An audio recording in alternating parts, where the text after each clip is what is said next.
Welcome to LORGAR Rankings, an official CS2 VRS tournament by LORGAR in cooperation with StarLadder, featuring rising teams from Eastern Europe. Through national qualifiers and regional broadcasts, the tournament connects players and fans across Eastern Europe. Poland, Ukraine, Romania, and many more European regions. The largest Tier 2 Counter-Strike tournament in Eastern Europe, showcasing top talent and delivering global exposure to millions of viewers. The road to the championship unfolds across multiple competitive stages: National Qualifier to Closed Qualifier to LAN Finals. The Closed Qualifier begins with the group stage, running from March 20th to March 29th. 16 teams compete across 4 groups. After intense best-of-3 battles, the top 2 teams from each group move forward. Next comes the play-in stage, taking place April 6th to April 10th. 8 contenders clash in a double elimination bracket, with every match played as a best-of-3. Only 4 teams survive the play-in, earning their place in the final stage. The LAN Finals take place from April 25th to April 26th. 8 teams compete on the final stage, 4 play-in champions facing 4 invited teams from the European VRS rankings. All matches will be played in a single elimination best-of-3 format. 2 days of high-stakes Counter-Strike. The best players from across Eastern Europe competing for glory. And a $50,000 prize pool on the line. Stay tuned and watch the action live. Hello beautiful people, welcome to LORGAR Rankings. I hope you guys have had a good day so far, and if you haven't, well, it's about to get a little bit better as we've got Counter-Strike in store for you good fine people. My name is Pavlos and I've got Ted by my side for yet another day to continue to go through the action here, through the play-ins into what could be a very awesome LAN over in Barcelona. What will be a very awesome LAN in Barcelona, Pavlos? I want a little bit more optimism coming out of you. Yeah, sure. Yeah, it will be a very awesome LAN in Barcelona. Wow. Yeah, we're starting by calling you out. No, we've had a lot of fun over the course of the last couple of days. We're all about being positive. Just wait for the Counter-Strike to start playing, then I'm gonna go in my full hater mode. But for now, we're all positive. We're all smiling. We've got our second coffees of the day, and we are ready to jump into some more Counter-Strike. Of course, what Pavlos was talking about, this entire play-in stage is the final battle between us right now in the $50,000 LAN event in Barcelona, which will take place on the 25th and 26th of April. This is going to be the first edition of the LORGAR Rankings. We are left with as many teams as we enter the play-in stage with, Pavlos, but today we're going to say goodbye to 2 of them.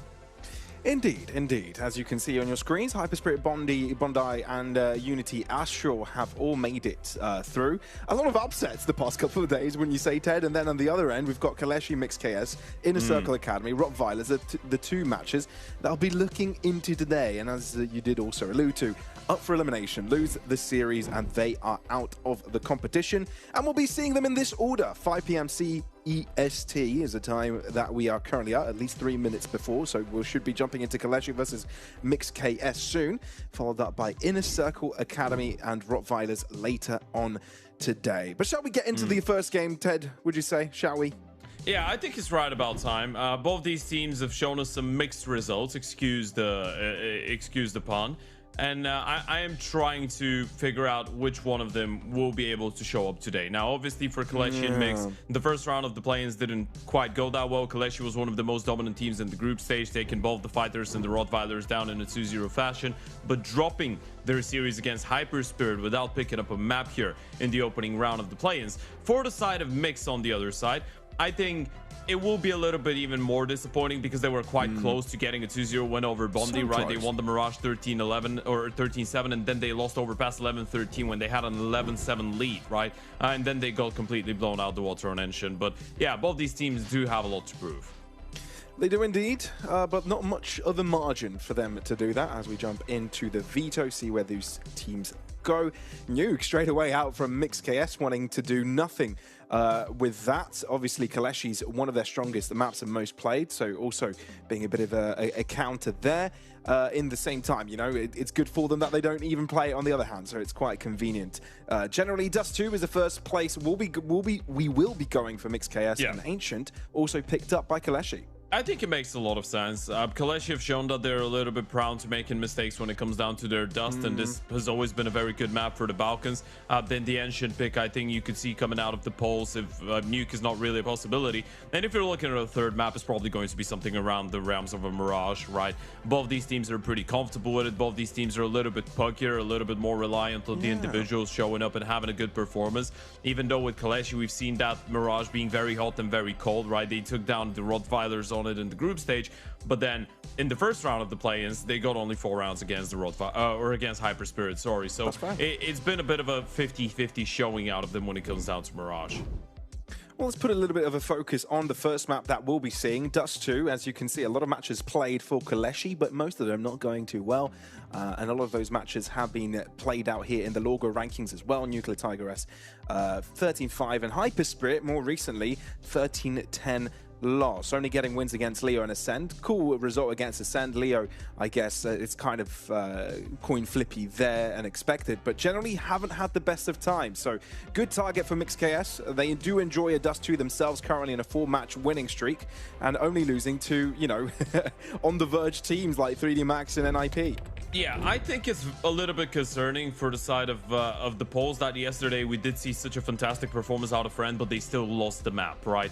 That's one of the things that I think could be a little bit concerning with this lineup, because there's so much firepower, there's so much star potential, but then sometimes even that's not enough, right? You need a little bit of support out of the rifles, and this is where Sobel not being on the team anymore might play into a bit of a conversation, because obviously Flay not being around, but Friend coming in, I don't feel like the difference is that massive. I think Friend has been able to play some good Counter-Strike. He's delivered. He's had a couple maps where he's taken over, and in general, I think he's always been a very solid guy.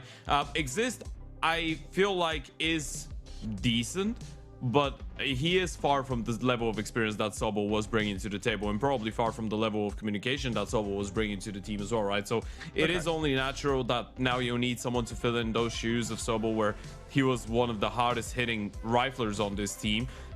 And consistency doesn't really feel like is there right now for the Polish side of things. Whereas on the other hand, Mix, I think they've been very impressive for what you're expecting out of a team like that usually. Yeah, absolutely. And look, even though they had a bit of a mishap yesterday against Bondi, you know, if you do look at the first map, at least isolated, there were so many moments that they looked like the team in charge, saw a very back and forth endeavor.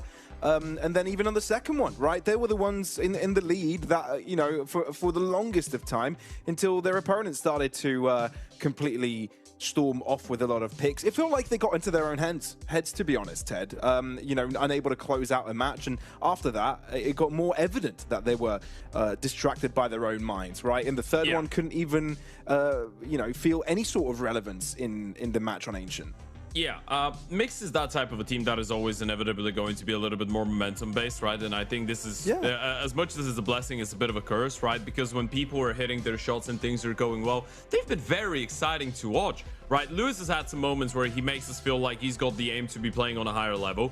Viv has had a couple very, very good maps on the AWP, and you've had other guys like Dementor and Trippy popping off as well in some of these opening frags. So they are an exciting team to watch, but as a lot of the Balkan mixes over the course of the last couple of years, they are very streaky, and as much as they might be dominating at times, whenever things stop going well and they need to figure out some kind of a solution or come up with a new idea or change the brand of Counter-Strike if it doesn't suit their opponents as of right now, they might struggle to do so. Yeah, so we'll see if they're able to wake up on the right side of the bed today, even though it's not early in the morning. Let's see if they've drunken their coffee and feeling in the right mood to take this on. Momentum is basically everything here for this MixKS squad. Not to say that KOLESIE don't like a bit of that themselves, right? I feel like you could have a similar discussion on there, and maybe not to that same extent. But one of the reasons why they were so competitive in the group stage, right, against Fighters, rottweilers, they were able to get things going very early. And yeah, sure, maybe not the biggest of competitions in that group specifically, but I feel like you can definitely make an argument on the competition that individuals within teams like rottweilers can produce, right? It's no small feat to take them down on Nuke 13-5. I mean, it isn't, but then in the same time, we have seen how the rottweilers could be a little bit susceptible to, you know, crashing out as well, right? We're talking about a lot of mixed teams and a lot of teams that are not spending a lot of time practicing. KOLESIE should be a little bit better than that, with all seriousness, right? They're one of the teams that we're expecting a little bit more out of, and as we said, there will be a little bit of time before you get used to the differences between Sobo and Exist, and obviously then implementing the newer Oper friend. One of the things that we've noticed, and this is a very interesting little detail, Sobo was actually taking a little bit more opening fights on the T sides than Exist is, even though Exist in general is an aggressive rifler, and obviously you've got Kloxu who's the other one, right? So it was Kloxu and Sobo, now it's Kloxu and Exist, but Exist is a little bit more passive, which is allowing Bellani to have a bit more involvement. Then on the CT side, this is where a lot of the changes come through for the side of KOLESIE, right?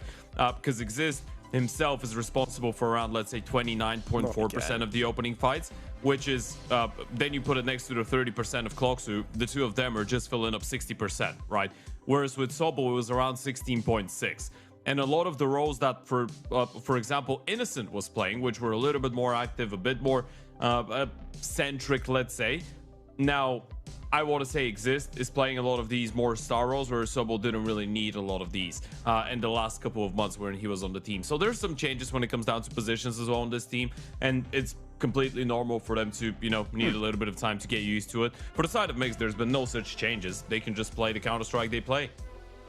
Indeed, indeed. We'll see how well they're able to do altogether. I guess one of the other conversations for KOLESIE as well is Friend jumping in on April as well earlier this earlier this month, kind of you know. And we did notice he does like to play a little bit more of an aggressive style with the AWP. You know, that might, you know, like you said, alleviate some of the pressure for the rest of the squad to get active later on in the rounds, like the Alani. How I'd put it, I would say that Friend is a bit more of a punish Oper, I think. Okay. He's the type of an Oper that makes you feel like he's aggressive because he lands some good shots and he actually does pull off aggressive moves in the middle of the round. But he's not usually the type of Oper that's going to make too many moves at the start of the round. He's going to make moves that will punish you if you make a mismatch, but he's not going to initiate as much himself, if you get what I mean. Yeah, it's kind of like a... Yeah. He's very good at putting himself in a position to punish if they're making mistakes. And he's been playing very well since he joined this team, right? He played the BC Game Master Season 1 LAN in Bucharest. That was the first event he played with KOLESIE. Posted a 122 rating, then a 110 in the Not Win Clutch series. He's on the 114 so far, the LORGAR rankings. Obviously spent a little bit of time on the wild card prior to all of this going down. Played on the Wildcard Academy as well. If you want to go back to the previous time when he was playing in the Polish scene, it was Permita, it was Enterprise, it was Thunder, Flash, Pact, Honoris, Pompa. He's gone through so many different teams, this guy. Very true, very true. It does look like we'll be jumping into this server shortly. We did see the knife round take place. It doesn't really matter to the end of where everyone is going to start on the map itself. It's just a part of the protocol on the server itself, and we should be jumping in soon in the way that was decided by the veto. And indeed, we're jumping in as the timer has found itself to 5 seconds and counting. 2, 1. We're in. KOLESIE on the CT side, Mix KS on the T side, and on the elimination block for both of them here in the LORGAR rankings closed qualies.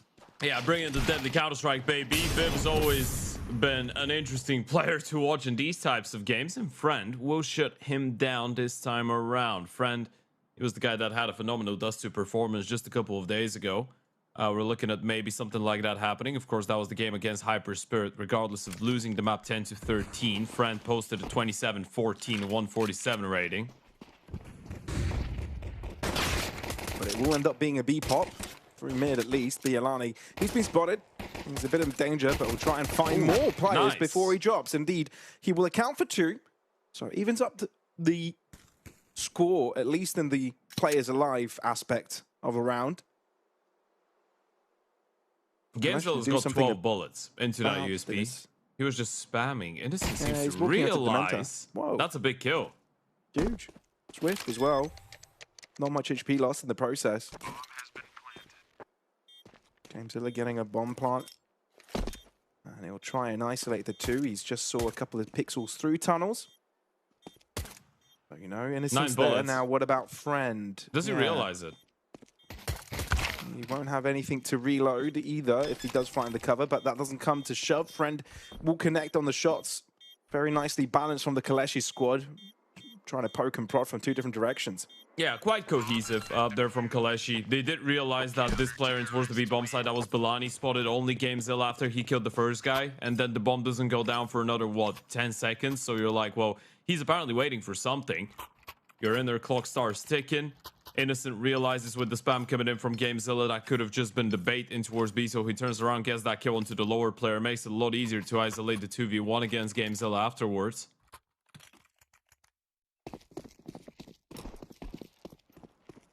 But a force spike coming in, regardless. All right. And AWP on the second round as well for Friend. Yeah. Hefty investment. Yeah, if you lose it, you're in a bit of trouble. Especially if your opponents are able to salvage it by the end.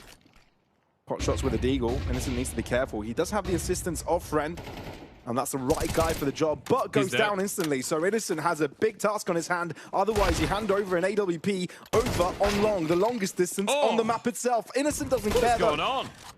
All by himself will fend his own M4 and his teammates' big gun, making sure Mixed KS getting none of it. Big step up coming out of Innocent. There goes the in-game leader. This is what you want to see. A bit of a high individual level out of the last person probably on this team that you'd want to see, or you'd expect to see that type of a sequence. Innocent with a massive sequence in towards pit to save them. Look at the replays as well. Friend able to get the first kill, then he goes down. Innocent left all alone. Headshot angle serves him well.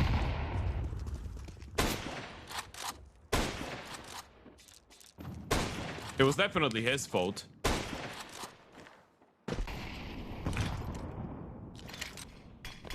Not Innocent this time around. Yeah. Mixed KS though thinking to go for an explosive flood out of B. Classic flood smoke as well, and Bialani caught. Oh, Gloku dies. So Bialani's all by himself and he's been gooshed. Oh dear, wait, this is a round for Mixed KS, isn't it? Because if you're KOLESIE, you're down a player, you know you've given a couple of rifles over. If you don't get a pick, you're not going to retake. Doesn't have a lot of bullets in that open chamber. They've gotten the kill onto Gamezilla. They still need to kill the mentor. You might think this is possible now. There you go. But Exist was scoped into the right position. Oh, burning. Burning up, but that's a beauty of a headshot on the Deeg. And if you're Friend, you're not handing over the big green. No, you want to take it to the next. White flag waved. Oh my goodness, Mixed KS. What a monstrous round. Of course it's going to be that type of a game again. They drop the pistol, they lose the force buy, they go in with the armorless pistols, and they make it work trippy. That shot onto the second player was nasty in towards the tunnels. It's the unwritten rule. You're in a 1v1, you've got a rifle, full HP, armor, you know where the Deagle is, he's armorless, he's low, he's alone, he's afraid, he's naked, mollied, burning, peeks into one Deeg. Now, this is not the one I was talking about. That's the one. Oh, nasty. Yeah. We've lost Innocent. We have.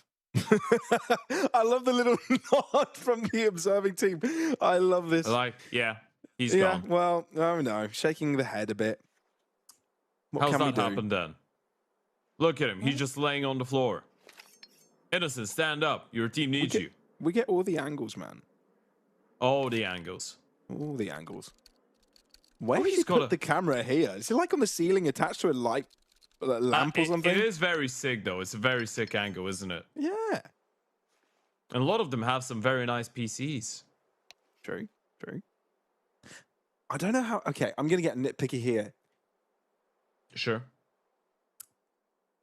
Black...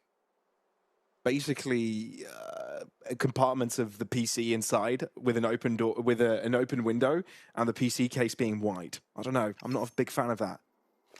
Oh, well, I don't really care. I get where you're coming from. I think it's valid. I just don't care about it. Especially if you got it right in front of you, right?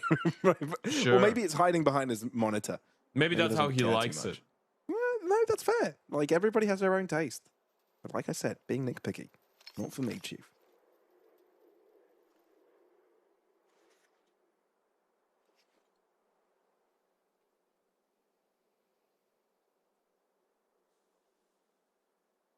To be fair, trying to pull off a full white setup is very difficult within the PC itself. You just need to mod stuff as well. Oh, hold on. There's so much going on in that background. Can we not change, please? Oh. Right. You didn't say it in time, Ted. No. I was a little bit too slow. There's a Real Madrid cap in the background. Oh, the quality of this camera is much higher than it was a little bit Hey, it's refocused. Okay, so we get to see the PC again. Okay, I'll take it back. He's There's got a some cool very LEDs in clean there. setup. Yeah, it looks The nice. CPU cooler is Number 52. That is probably the temperature, man. That's so cool that you can see that. Yeah. I don't know if that was a monitor. I don't know if that was like a mini monitor on top of the CPU cooler, or if it was on the glass panel. Sure. I think it was on the top of the CPU cooler, but still, that was cool. Yeah, it looked very cool. Okay, so update. Innocent's got some internet issues, guys. So this is why we're taking a little bit longer. Rough. Just after he smurfed, right? Sure, not in the round, not after the round, but 2 rounds later. Still, a very impactful man, and we're only 3 rounds in. All right, it shouldn't be more than 2 minutes for him to return, which is good news. Also, Innocent, obviously, very tenured guy. He's the only one on the server who's played a major. Yeah, he's played 3 of them. Played one with Sprout. That was the last one. The E-League Boston Major 2018. One with Penta. That was the PGL Major in Krakow in 2017. And then ESC, he played the DreamHack Winter 2014 with. So it has been a while. Yeah. He's been around the block. 8 years since the last major. Yeah, 8 years since he and played 10 in Boston. since the first. It was a very weird Sprout that he played on. It was Sprout with Dennis, Crystal, Speedy, and Zen. Oh wow, that is a weird Sprout roster. I mean, a lot of the Sprout rosters over the years have been very weird. Yeah, very odd.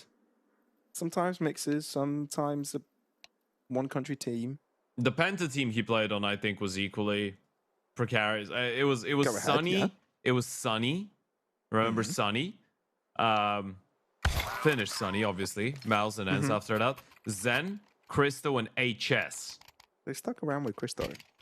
Yeah, he did play with Christo for quite a while. And then the ESC one in 2014 was the only one he's actually played with a full Polish lineup. That was with Rollins, Sparrow, Minis, and Mouse. Yeah, well. A lot of familiar names in there. Well, he's reunited with Sparrow. Sparrow's now in the coaching slot for KOLESIE. Yeah.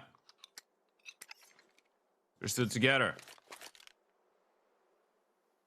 A very tenured player is Innocent. Not someone that's been stuck in tier 2 his entire life. Quite the opposite, but especially towards the start of CSGO, the first, let's say, 4 or 5 years of CSGO. Played on teams like ESC, G2, Dobry Gaming, which is a sample name for Polish Counter-Strike. Then he played on Kingwin, on Penta. Yeah. So he really has been around and about. International and national teams. Yeah. He's seen it all. He really has. Bit of a mixture.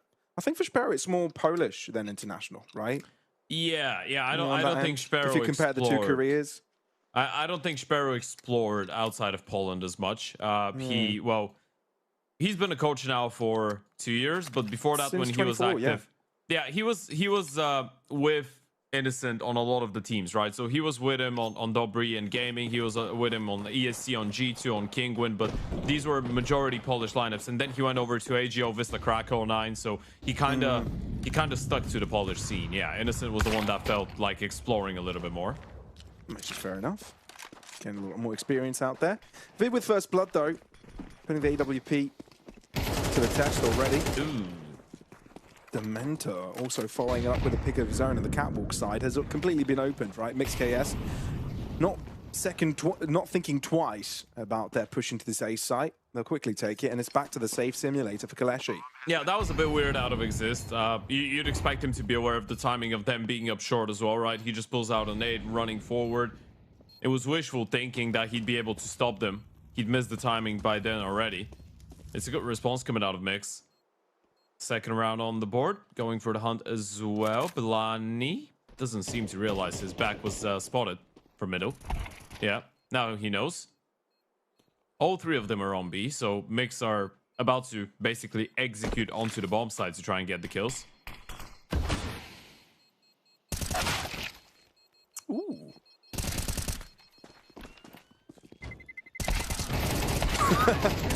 Gotta respect Bielani from trying to play a mini game within the game itself.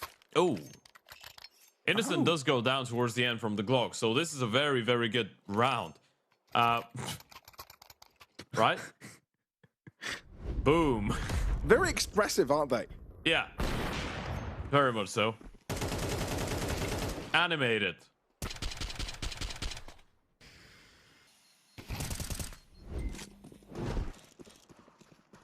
So, even though it looked like a very strong first couple of rounds for KOLESIE, they've been completely stopped in their tracks. Money stolen. And in we go again. It seems like they've got a good read of what MixCares are trying to go for. Bomb, high-tailing it towards long into the A site. Interesting headshot from Friend. The fact that he survives is also strange. They get away with another pick by the end, but that's all she wrote with MixCares finding the lead. Yeah, that was Lewis starting to get a little bit fired up. Still interesting to see how the pistols can make life seem that chaotic. Just jumping around and headshotting people. Good sequence coming out of Lewis. He's been exciting over the course of the last couple of weeks, even last couple of months, you could say. Fair. I feel like one of the revelations of 2026 for the Kosovian scene, that's for sure. Let's see if he's going to be able to step it up and have a big performance today. Double nade right on top of Viv. Ow. He's still able to get that kill onto Exist. Actually nuts. We've seen Viv be quite an instrumental aspect for MixCares' play so far. Very solid. Consistent. A Friend wanting to also make his presence known on the AWP. This time goes head-to-head, but Glocku is there to help. Dementa with a continuous push from long.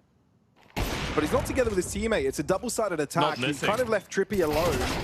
Sure, there's a molly to block Glocku's exit from CT, but he already managed to get out of there, meaning KOLESIE answer very quickly back. Yeah, that's what happens when you don't have a flash to fend off the opener and you're just trying to run up catwalk like this against Friend, right? He's just reminding them, okay, guys, even if you are winning some of the fights, you're not just going to be able to run at me and take me down for nothing. I will be able to take mine out of a situation like this. It's probably the best possible sequence that an opera could be dreaming about. People just running up short without a single flash, without a single smoke, just peeking at him one by one. And somehow Friend is already on 9-3, by the way. His ability to be a monster on Dust 2 is honestly quite impressive. And a Counter-Strike has made him stronger. Not something I expected to hear today, Ted. Don't clip that. I don't think it has.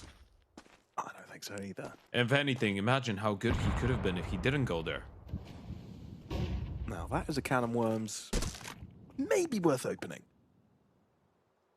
Looking at for a second, pondering. Either way, though, MixCares making a break for mid.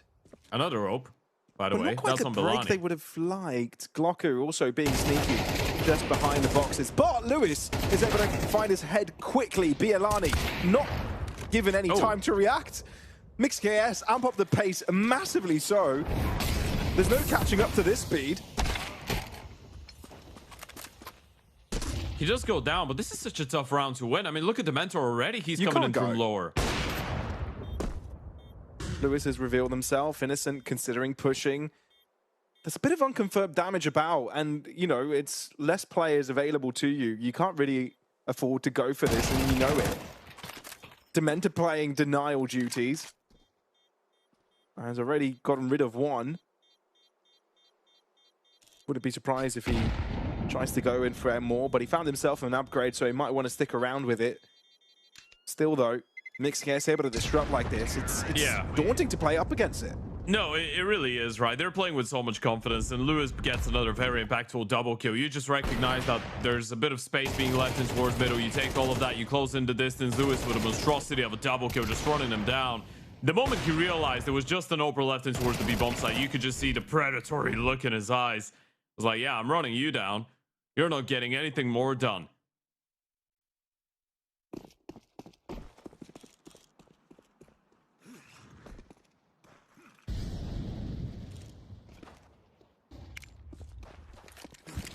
It's been a good game so far. I think we're getting a bit of a teaser into what to expect. A good performance out of Lewis, a good performance out of Friend, and Gamezilla, who's just pre-fired the boosted Oper. Unfortunate for Friend. Nuts. Yeah, it's not fun for Friend, and even though he's had an immense amount of impact this game, it doesn't seem to reflect on the round count. It's a big player to take out of the equation quickly. Innocent will try and take on the AWP responsibilities. He's been spotted and heard, so may be avoided from now. Mixed Chaos want to take the fight to shore. Exist gets taken down, and that was the only A-site defender. Now they can tailgate it in that direction, and the round is done once again. Man, look at Viv, look at the Mentor. They're just hunting him down. Double kill comes out of the rifle, and Gamezilla will take down Balani. Viv is a crazy guy. Everyone else is running up short. They know the A-bomb side is free. He's the Oper. What does he do? He just jumps down middle. He wants to get the kills. He wants to shut them down. He wants to make sure they don't save. They're just playing with a lot of confidence. These guys is honestly terrifying to be up against. You remove the pistol round in the second. If that wasn't the case, Mix would have been 7-1 up, most likely. They can still have a very dominant T side. KOLESIE need a response, and they need it now. I mean, we were talking about how Mixed Chaos are a very momentum-based team. We saw the negative effects of it yesterday, but what about the positives? Looking forward to seeing where this one takes us. Look at how quickly they've taken the space up short. Minute 38, Lewis was already walking up. Gamezilla lining up the split smoke for CT. And they've got the crisscross in play. Molly behind doors, very methodical with clearing things out. Trippy steps a little bit too much to the right. There is usually a gap on the left-hand side of that Molly. Friend able to get away with first blood, but is there a quick response? Goes in for doubles, but bites off more than he can chew. Gamezilla makes him know that. A-site takeover successful already, simply. And you've even got additives to this retake. Layers, Viv, all the way down in mid. He can shut down any rotations if he thinks to check lower where Bialani's walking. Yeah, big kill. Exist goes down. He's going to be focused on middle as well. Trippy takes down Innocent. This retake is being called off. Viv should any moment now spot out Balani. Oh, no. This is ridiculous, Ted. What are we seeing? KOLESIE don't really have a chance. Every time they try and get something done, they get shut down. Shawglocker gets 2, but there's no time. He's going for it. No. He doesn't have a kit, so even if he did go for it, it would have been a lost cause. But still, a lot of damage by the end, but Mixed Chaos can afford it more than KOLESIE can. Yeah, this is what could be a 9-3 half. If you're judging by the Counter-Strike, probably should be around a 10-11-1 from what they're doing. The way that they're taking middle so quickly, absolutely uncontested, going up short. And again, they deal with the Oper Friend, by the way. Again, they just challenge him without flashes. They are a bunch of mad guys. Yeah, they've already to go down lost around first, like this. and then trade right after. It's ridiculous. Yep. And Gamezilla really just is. ego peeking in mid as well. Just spraying. Wait. And no way. No way! It's a 5-7 round to bring it back for KOLESIE. What is going on? Well, back to planet Earth. This is how it goes. Is this what we're calling it? Planet Earth? Yeah. I guess. I guess it's a crazy world we live in. Look at the current times. Jesus. It's not even like you run into them. The 5-7s just phased you. Exist is just peak and just mowing people down alongside Balani is mid to long range for a 5-7. Ah. They didn't even let them get out of the tunnel. They just They just faced them. What were you saying about a 9-3 half there, Ted? Well, I said it looked like it could be. Yeah, like the chances and the possibilities and the percentages were in that, well, round school's favor for sure. Oh, that's such a good nade right on top of your teammate, and he still gets the kill. No, this is crazy. He got naded by his own teammate for 50 damage, and he still got the kill because it's such a crazy play. No one would expect it. Well, Innocent needs help, and Exist isn't anywhere near to assist. He's left his teammate alone. Finally will try and arrive, but it might be just too late. Dementa, yeah, gets the pick, and he was even wide out from long. The smoke one hadn't even settled. It's the smoke from the CTs, but Exist still makes it work through them. Lewis is able to trade his life. Trippy, the same could be said about him, but he hasn't given his yet. And Bielani is stuck between a rock and a hard place. 2 meters down, lower level. Trippy knows he can go for the safe plant. Now, no need for that fight. Out of it, goes for the peaks. Why? Bielani waiting for the reswing because he knows they're going to swing again. That's the Mix KS's MO this entire game. Bielani just knows. He can read them like a book now. What's the play? They just push, and he was ready for it. They just overpeak it, right? The Opers shouldn't really be just walking out like this. You're making it very easy for Bielani to get the kill if he's just watching towards you. And that leaves Trippy in a 1v1, and he was just stuck on the bomb side, so not a lot of places where he could have gone to. Even explored fighting. Now, this is the fight that they didn't need, right? You know Exist is long. First player goes down. You can just plant the bomb. You don't really need to fight him there, right? You don't need to challenge. If you get the kill, the round is over. But this is one of the moments where Mix just got a little bit over-eager. And from what could have been a 9-3 half, we could be looking at a 6-6 now. For sure. And that's the most likely outcome, unless we see another crazy situation. There isn't anything... There isn't a thing such as most likely in this game. No. There's only this happened and that didn't, you know? Okay, so. It is very likely it's going to be a 6-6. Watch Dementa just mow everyone down. Well, never mind. Okay, 6-6. Did not expect that. Moments like this can break your psyche if you're Mixed Chaos, but you can't let it get to you like you did up against Bondi yesterday. They looked like the team in charge, fully confident, but as soon as their opponents found some answers and they started dropping rounds, that's when things went astray. And the frustration is visible, right? You can tell from just looking at their cams. A bit weird, isn't it? Because that felt like such a dominant play of CS in the first half. It was a very, very good game out of them. But then they lose one round against the Pistols. They lose another one where they just over-peak in towards long and they don't play the 2v1 properly. And now it's a tight game. The margins are very thin. And they could lose this map because of these rounds now. Sure. Well, KOLESIE trying to allude to the idea that it's an A-long play. Mixed KS are very smart to keep Dementa over to B, and he's just heard the noise. Bielani pushing aggressively, and you can see how Mixed KS are trying to rotate quickly over. Dementa gets the 1. So Glocko's all by himself here. He doesn't want to plant the bomb. He knows it's a bad decision, but he still gets away with a kill. Gamezilla. What if? No kit, so that what if gets thrown out the window. And Glocko knows to interrupt his plant and wait for the team to come in. Headshot lands and KOLESIE get first blood. See, that's an intelligent play out of Cloxer, right? Some people might have just committed to the bomb plant. He's like, well, my teammates are far away. There's 1 minute and 20 seconds. Even if I get run down and the bomb gets dropped, they still have an opportunity to win the round. If I plant and then I die and then they get onto the defuse, round is over. So I'm not even going to commit to that. I'm just going to wait. I'll pick up the fight against the player running me down from window or trying to do so.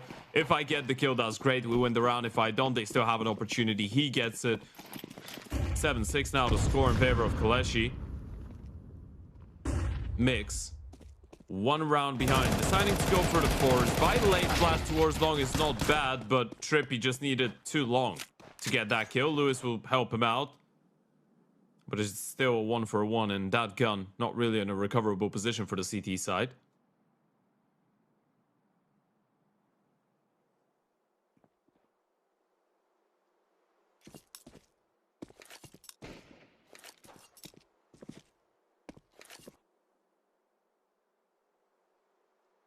That's a good play out of Lewis. No one's currently, well, I was going to say no one's holding for the clock, so is, but he's being a little bit more passive. He might let go. They don't really have a reason to do so, though. There's 1 minute on the clock. That should be a free kill for a Cloxu. And it is. Plain and simple. They did see the bomb. Cloxu has it on his back, right? So these players on B shouldn't really be staying there anymore. Especially now that Viv has spotted more people. Yeah, especially now. Oh, God. Those sticking around this guy is getting a lot of damage. This is crazy. Cloxu. Smart to try and take care of GameZilla before Dementor gets brought into the fight. But a 5-7, surely. Surely it's not enough here. He's heard the drop in CT. He knows where the second player is, I think. So he's trying to close in. Figured out that there's a side player here. Damage inflicted, but it's a bit of a pandemonium situation that allows KOLESIE to get on top. Remember what we talked about. That one round that they lose to the 5-7s on the B bomb side in the first half. The fact that they couldn't win it. They've not won a round since. Not only it's a 6-6 at halftime, but now they've lost the pistol and the anti-force, so you're probably looking at a 6-9 score. And I just said the funny number, yeah. It's not quite funny for Mix. Unfortunately, GameZilla with a lot of talking to do right now. Difficult to keep your presence in mind, and this is elimination on the line for these teams. A little bit tough. It's a bit of a shame, I think, for Mixed Chaos. A lot of talent, a lot of capability. Maybe if this is of this tack pause, they can show that they actually have the stronger mental fortitude that they have illustrated so far in this tournament.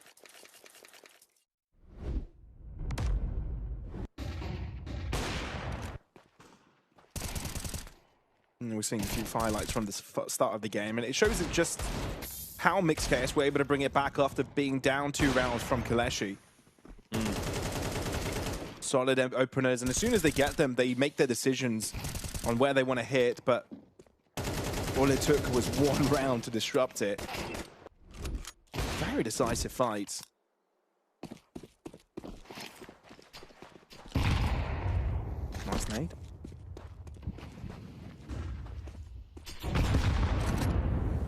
Double HE throw over to Cloxu.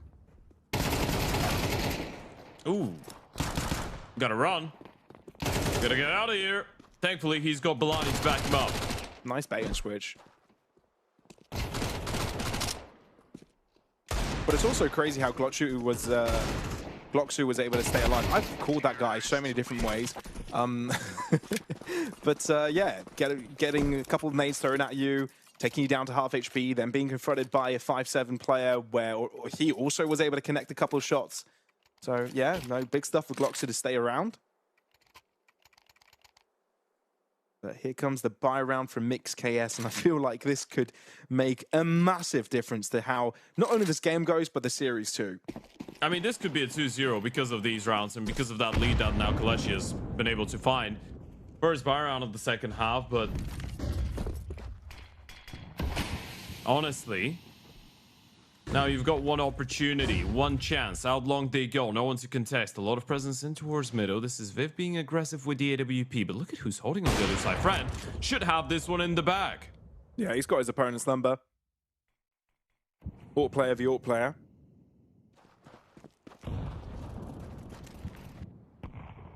And KOLESIE, instead of insisting on a site like Mixed KS did, you know, get the pick and follow up with an attack, they completely cut noise. They know their opponents are the ones that need to take a risk right now. That's exactly what we're seeing. Dementor pushing through tons.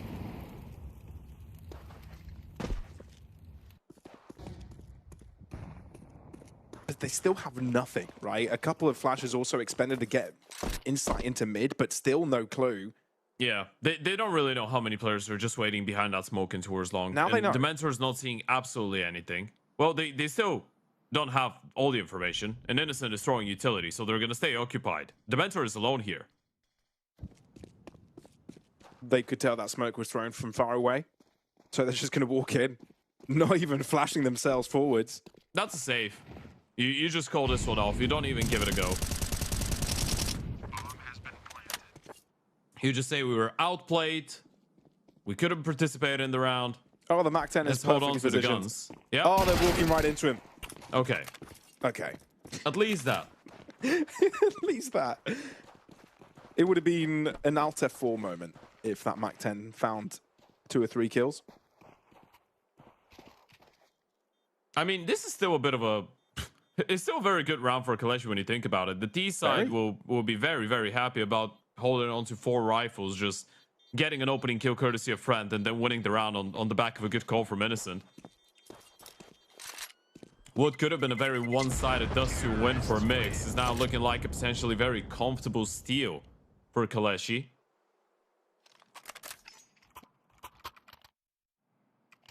They need a response back, Mix. At least they get to hold on to the guns.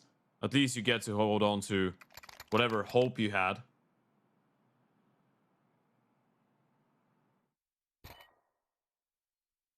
But you still need a little bit more. It hasn't completely given this one away. You're right. Shot through the door, though. Dementa starting already the less half of his health.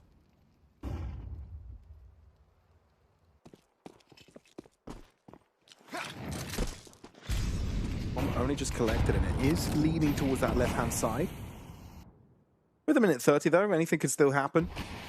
We've often seen these tunnels interconnect to transitions. Not so much this game, though. No, not really. This is not looking like a bad setup for Mix, though. Especially if that ends up being a B split, right? Because GameZilla is quite close. They've got Vive taking a look in towards short. This is going to be a mid to B play. Now, the question is, how close does GameZilla want to stay in towards mid? Answer. He's going to start moving in a little bit more. He does want to be in a close proximity to be able to support the Oper in case this is a short exec, but that's not really the case.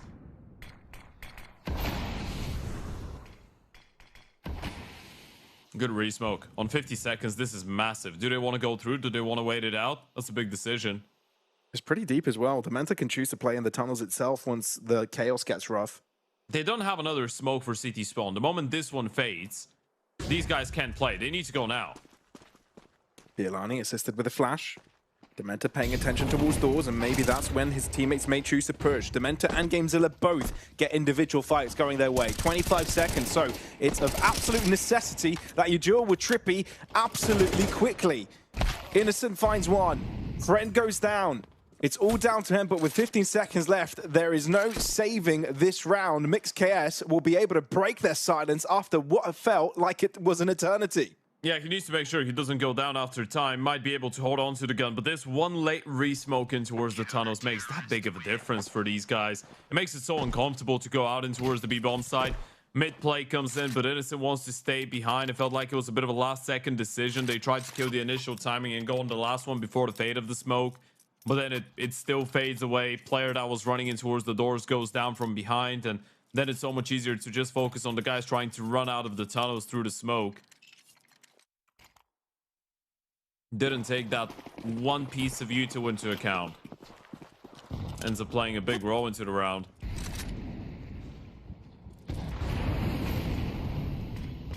But how do you go further? What is the next idea in line? The Molly spam Innocent, somehow not taking any damage. And they have traded map control, losing long, taking short and middle once again. Oper is on the right side of the map. Viv is here. Surely they flash him out.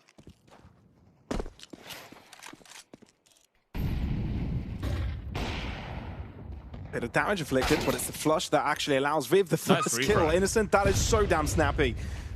And this definitely should allow a site control. We're looking at a 4 versus 4 retake. A very important one for Mix. Big position out of Bialani. Does he read into the lower prayer though? Not looking at it. Dementa might have the timing on this, and indeed he does. Nearly. Down to 18 points of health, but survives, which is the important part. A bit tough for an Oper to smoke himself like that. Yeah, not ideal, is it? HE breaks. And Innocent now the one in charge of Catwalk. In charge of the entire round, to be fair. Dementa's just playing back. And knowing that Innocent wants to go for the chase, wanting to isolate him. That is so smart to read a situation like this. While the rest go onto the defuse. Mixed KS back-to-back rounds have netted them away back into the game. Yeah, I'm not really sure if the play for Friend was to smoke himself. You've got an AWP, you smoke yourself, you're screwing yourself a little bit. If that was a rifle there that could just stare at the smoke, this is great. With the AWP, you could have just gone for the peak, or you just approach the post plan in a different situation. You send one of the rifles there, but the AWP can actually turn around and looking towards long or down CT, I guess. It just looked very uncomfortable. Probably because it was. Oh, knee spotted. He still sees it. Yeah, he's there. He's jumping like a bunny. Glotcher received 2 nades to the face.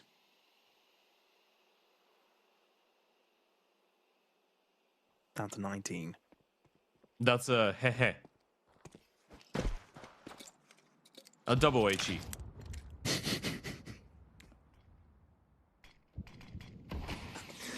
Oh no. I'm What did that sorry. make me laugh though? I feel bad for laughing. Yeah. Yeah. Do you feel embarrassed? Oh my god. Are you ashamed of yourself now? But you like that, didn't you? That It was a good joke. That was a great joke. Thank you. Going late out long. Viv is there alongside Lewis. There will be a flash out of Bilani. There's actually 2 of them. So you usually want the guys to pop out on the second one, right? First one is in case there's someone playing anti-flash, and then on the second you actually go, unless you decide to cancel and reroute. Now, what's happened in order for them to change their opinion? That's my question. That's what I want to know.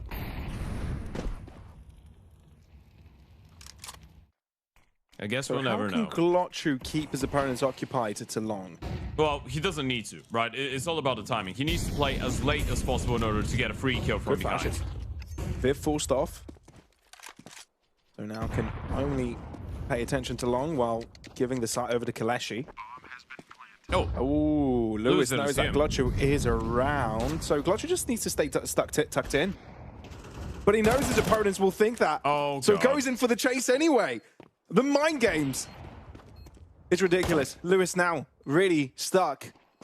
There is no place to go. Whether you go to site or fall back, you're in dire straits. You've even got reinforcements coming in for Glotchu. 2 players peeking long. Lewis will not be surviving KOLESIE. That was decisive. Great reads. And nicely done individually from Glotchu. Yeah, losing track of their own map pick, but this is Cloaks who just making all the difference in towards long, right? It's just the fact that Lewis doesn't hard clear him in towards the left-hand side. He was just so ready for him, but if he gets that kill, it's such a different situation. Regardless, I mean, all of his teammates were still able to get their kills in towards the bomb site itself. Still exploiting that middle control that Mix have been providing to them basically for free since the start of this half.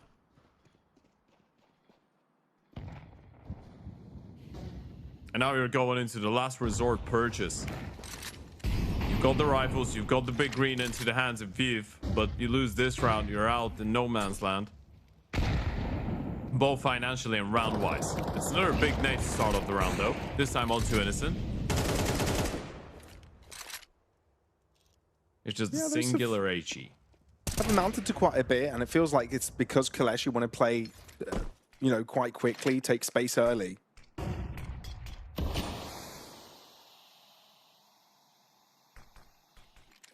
Gamezilla trying to play off a gap through the smoke. If KOLESIE do end up pushing through mid, could be impactful. But it's the triple stack towards B tons that is troubling. Dementa's alone. This round is over unless he gets a double or triple kill. It's possible. Oh, gets an 8 now. And it's the wrong time for it. Bielani with the entry, and that indeed should be the round. Friend holding on to dear life. And will survive. The Molly Throne provides enough space, takes down Gamezilla. How on earth do you get away with murder like that? They're just out calling them on every aspect. Everywhere around the map, just hunting him down. Lewis as well bites the dust. One last gun. Last time you go for a short exec, they had a 3-man setup in towards B. This time they have a 4-man lean on A, and you just go out B on contact against the solo Dementor who pulls out a nade in the most unopportune moments. This is what being cold circles around feels like. And this is what letting slip of such a good map feels like as well.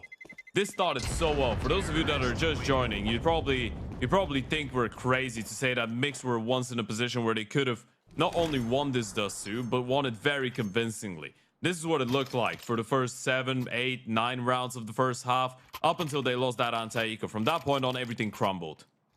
They were 6-3, and they were playing up against Pistols. It could very much become a 7-3. It felt like it was a one-sided show, because KOLESIE, the only thing that we're able to get were basically the pistol, the full-up, and one random round in the middle. Yeah.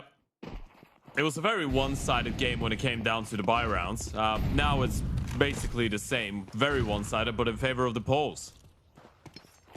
But they're a little bit more methodical from the Polish side, it has to be said. They're reading Mix KS's intentions every single time. But even when they're not there to be read, their executions have netted them the win more often than not. And now on the verge of getting their opponents' map pick.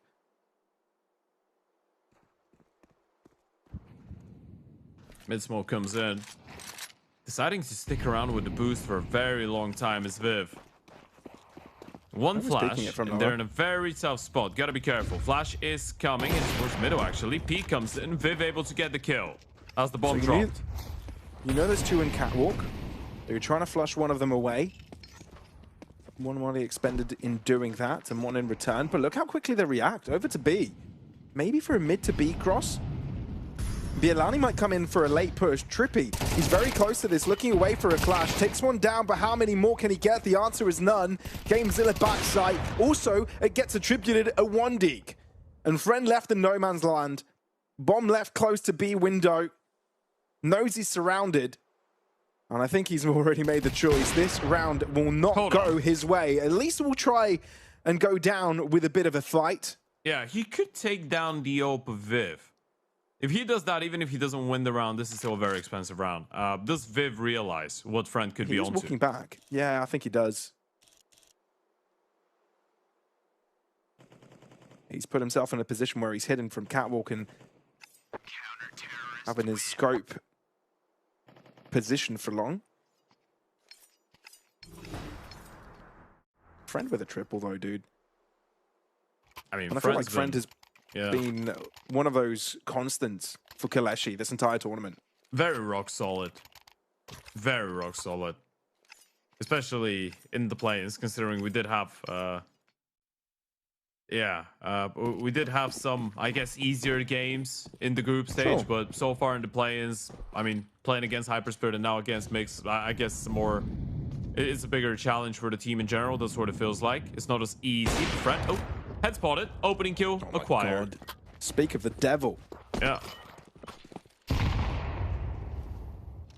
2 KD. He's half human, half devil. That's why he's got the 3 instead of a 6 in his nickname. I guess so. But then he'll need an extra 3. Never mind. I'm not going to even entertain that discussion. Yeah, just let it go, you know. Yeah, just let it go.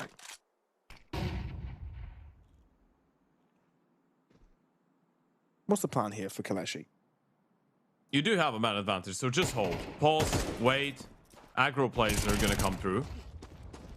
And there they are, but you did have to try and punish, right? That's the big issue if you're unable to get that refrag, especially with Lewis doing even more damage. The bomb is still in there. It's still in the middle of middle. Right slap bang in the center. Mental. Exist is low. He's been walked past. It's actually GameZilla into lower. Bielani's not looking. He doesn't have his gun out. He's swinging up the knife in the air like he doesn't care. Yeah, now Exist knows what's happened. I mean, Bielani couldn't know this was a possibility. It's such a crazy play out of GameZilla, and now they need to go short. Creep walking past the smoke, but the thing is, you can't slow peek this. Trippy is there. Another smoke, replenishing, goes for the wide swing. Trippy gets there on time. Innocent thinking against taking the fight, knowing that this is opponents that will need to try and make the effort, but he's out of time, out of space, out of friends. We'll try and get the damage across. Gets a few kills. Consolidation prize. But that is the round that Mix KS are closing in. Yeah, they're still getting the kills towards the end, but unable to make it work on time. If Innocent had a bunch of seconds left. They probably wouldn't have peeked him like they did, but he still could have been able to get the bomb planted. So this one could be going all the way after all. Another situation where they get the 5v4. Lewis just peeks out middle when no one's ready to respond. GameZilla pushes through a smoke. Feels like KOLESIE should be a little bit more aware of some of these situations, but Mix are able to catch them off guard. Another tactical timeout might be coming in for Sparrow. Well, I say another. This is the first one. This is the first one that both these teams have actually utilized. You do recognize that the damage makes a difference, though, right? So True. this is where the kills from Innocent actually do matter, because now there isn't enough money for an op on the CT side, and they do have an MP9 in the hands of Viv instead. So this has actually done something for them. Now, will that be enough for them to close it out? We don't really know that yet, but it definitely gives them a chance. You can't help but feel there are some late game jitters involved for KOLESIE here. Keeping a few gaps open for Mix KS to exploit. Viv going through one yet again. Bialani Oh, no. not checking it, but still accounting for the kill. He barely hit him. He's being pursued, but he can take any fight in his own terms. Sure, an HE comes his way, but if you're Mix KS, you don't want to overshoot this. You don't want to overpeak. Innocent goes down eventually, but the damage has already been done. A-site open, 3v2 with KOLESIE being in pole. Holy mother of whiff. This was not the perfect moment for something like this. The Mentor needs a big play. Closes in on the wall, tries to not be spotted. Friend gets knocked off his feet, and Bialani's far away. If Exist gets isolated, this becomes tough for the long player. Exist gets one. Lewis tries to throw in a flash, but doesn't quite work. Turns around. This is crazy. Exist, you've got to hide here. And Lewis knows that he'll have to go for this. His opponent not really giving him too much, a bit of a bait. And now finally goes aggressive when Lewis least expects it. 13 on the board with KOLESIE shutting down their opponents as map pick. A bit of resurgence for the Kosovans, but the Poles are the ones to do it. Yeah, is the new kid on the block, the new guy on the team Exist able to get it over the line. They did struggle a little bit towards the end, but all in all, what a map that was from KOLESIE. A map that has been hot and cold for them as of late. A map that has been a very solid ground for Mix. Goes against them, regardless of the good performance out of Viv, out of the good stuff that we've seen out of Lewis. It was just, I still feel like that momentum loss that they went through in the first half, at the latter stages of the first half, did serve them very, very badly, especially with the lost pistol then at the start of the second. They needed a very long time in order to feel like they do have an opportunity to fight once again.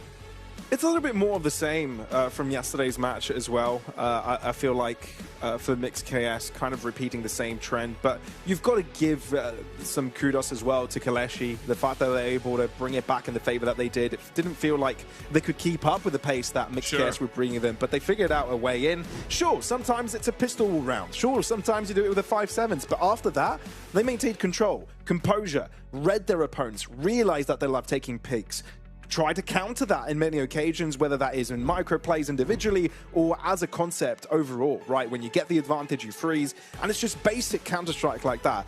That slowly but surely gave KOLESIE a significant lead to close this out.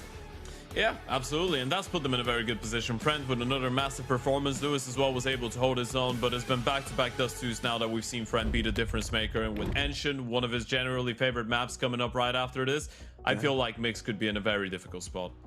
They really could be. We'll be finding out how that goes, and if indeed Mix KS can bring back their mentality to take on KOLESIE here. It is elimination, or you move on and get another chance to make it to the 30. Well, I forgot the amount, but it's a big 50 amount of dollars at play. $50,000 at play over the. That's just $50, man.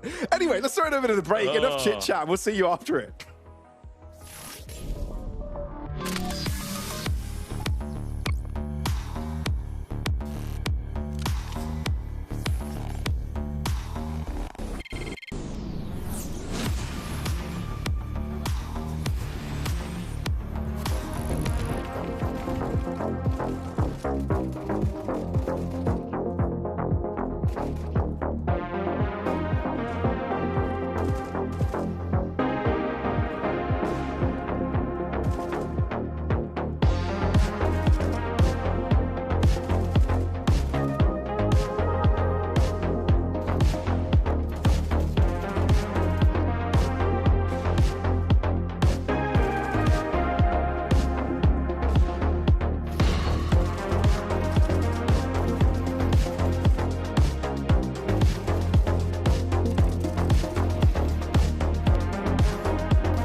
A decisive turnaround for KOLESIE has put them in pole position in the series between themselves and Mix KS. On their opponents is Matt Pick at that, and now have got their own home ground to look forward to. It's Ancient up next, Ted.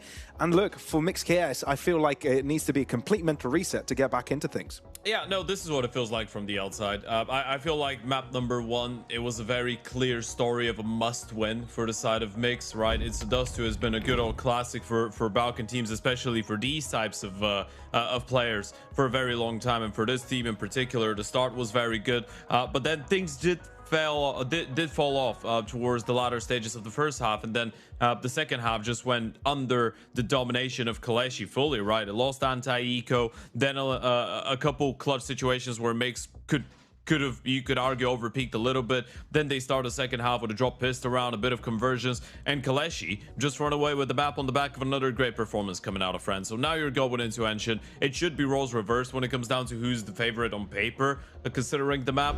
I am struggling to find a world in which I am backing Mix to take this one to a third. Yeah, and I feel like you enter a map which favors other players of the team as well, players that weren't threatened in that instance, right? Bielani comes into the equation a lot with how things can go on Ancient. So, you know, things get a little bit rougher generally when you look at all sides of the equation for Mixed KS. But like we said, they had 10-15 minutes to get into this. 15 is a lot, but they had quite a lot of time to, you know, go outside, get some fresh air, throw some water on their face, get back into it with a fresh attitude. It's not impossible to completely reset and jump into this one with the idea that you can take on the world. And that's what we'll be looking if they are capable of doing, Ted. I feel like it's a big test for them, right? And we're not only in this map itself, but what we've seen from Mixed KS this entire tournament. Run it back to the previous match that they had.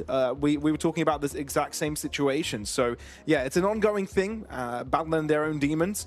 So, yeah, eyes on Mixed KS to see if they can break through that. Yeah, it's going to be a difficult game. We can see GameZilla doing a little bit of talking before the start of this. Now is the time to have these so-called motivational speeches before the start of a match, right? Everything's on the line. Elimination potentially could be coming right at you, as you need to win 2 best-of-3s in order to make it to Barcelona. Well, this is the first time where you're going to get challenged to get kicked out of the event. Kicked out from the side of KOLESIE, looking to respond to their mishaps a couple days ago against HYPERSPIRIT, and Mixed guys need to pick themselves right back up and start things off here on the CT side of Ancient. Bit of a split going on. A 1-2-2 for KOLESIE. And it's Glocksu to line up the score sheet first. Deep placement from Dementor as well, so Mixed KS sort of happy to play onto the other side of the areas of the map. Ooh, Trippy! Not wanting to stay with a picky foul on Bielani, but take it a little bit further. Glocksu realizes that his opponent pushes deeper, so that will take care of things and even things out. Frendo gets away with a bit of timing. GameZilla not quite checking deep. Oh, did he spot out the... I think he saw the shadow. Might have seen it. Viv is alone. He's hearing the steps now. He knows the play is coming. And in they go. Flash on one side, flash again. So GameZilla not quite relevant on the first exchange, but they leave Viv unchecked. Yeah. I love that he's delays it down a little bit, making sure that his team can come in if things go wrong. But no, Viv fully under control there. Yeah, it was a good response towards the cave, wasn't it? I mean, if you let the Glocks just hard clear the left-hand side, then you're probably putting yourselves in a 3 versus 5. Second player coming in towards the door of cave was absolutely massive. GameZilla didn't see anything. He just hard cleared him. We saw it on the replay. It's just good due diligence out of GameZilla, right? It's just the game sense of realizing, okay, apparently I've left that timing for them, and it might be highly unlikely, but there could be a person that's crossed in towards the right-hand side. This is a good moment out of GameZilla. Shows that he's keeping track of the map. Obviously, one of the important factors behind being an IGL, right? You need to kind of know what's going on. Yeah. Kind of. So, leading from the front, essentially, right? Lead by example. Yeah. They have forced up, and they do have an M4 now. And a Galil from before. Ah. Well, it helps not when that M4 doesn't quite get the job done, but still difficult for Mixed KS. Yeah, I'm surprised Bielani didn't just go to pick up the rifle. They are taking a little bit of time. Oh my god. Innocent. Oh, you're so spooky. Yeah. You thought it was the picked up M4 that can be the difference maker? It's Innocent being an absolute menace. Oh, through the smoke. Hello. Sorry. They don't know about the second player yet, but Innocent will go down, and Bielani, there's not a lot of positions where he could be towards. He's looking. It's done. Yeah. Now, that was straight up unlucky, wasn't it? True. Yeah, Dementor getting that kill. Smoke. Yeah, absolutely. Because they weren't challenging too much. There was no spam coming from the other side. They were waiting for Innocent to get the kill. It's just the mentor being like, well, I'm just going to spam. I'll get 1 kill. So it actually turns out to be a 1-for-1. Makes the round a lot more possible. But if you are KOLESIE, you just force up straight away. Oh, I did see what the difference was. That's why they started winning the rounds. It's just because of the good old Balkan Classic during a Counter-Strike game. Yeah, we didn't have that on map 1. Snake, no, never mind. Didn't rebound off the wall. Went a little bit deeper. Boost works out for KOLESIE. First blood. Now, that's one of the things that you need to be accustomed to if you're watching a polished tier 2, tier 3 side play, T-side engine. There's always going to be a lot of boost, a lot of running around, a lot of fast space taken involved. So a lot of unpredictability, really. Yeah, a lot of going through smokes. All right. And this is what you'll notice also from Mix KS on that CT side. They'll constantly poke and prod, push, never really leave a round up to the T's control. I like want to this. set the pace a bit. They know where Exist is, and, well, where Lewis is. So Exist says, I'm just going to ignore you. I'll walk through the smoke. I'll catch that timing. You're definitely not going to be ready for me. Dementor's walked away. He is ready. Yeah, but he doesn't have the support from Dementor. Glocksu trying to move up more aggressive. Dementor anticipates it, takes a bullet to the head, but there's time for the plant. Should be. No, Friend doesn't get through. Yeah, he doesn't want to risk it. He's heard 2 players there. He can wait for Innocent to join in. They would have loved a single smoke or a Molotov. This smoke could actually serve Friend. Yeah, it's not ideal. He can just walk out and plant the bomb because of it. Friend would like Innocent to have a flash here. It's not the case. Damage exerted. Finally, the shutdown from Friend. Oh, boy. Down to 21. Not the Dementor's doing too well in the health department. The smoke fades. Not what Friend wanted or needed. See, I would say they win the round, so everything's fine. That one smoke that I'm not sure who threw that smoke into Horse Cave. Yeah, that smoke. Whoa, whoa, whoa, whoa, whoa, whoa, whoa. All right. That He's got just dangerous for a straightening second. up his shorts, man. Yeah, no. I just misread the situation. I'm sorry. It gave me mixed signals. Wait. No. You're on camera. We're not condoning these types of flashbangs. Wait, this is what we paid for. It's not the website for it, man.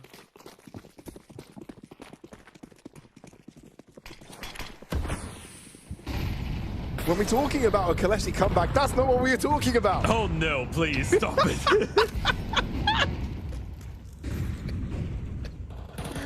Oh god.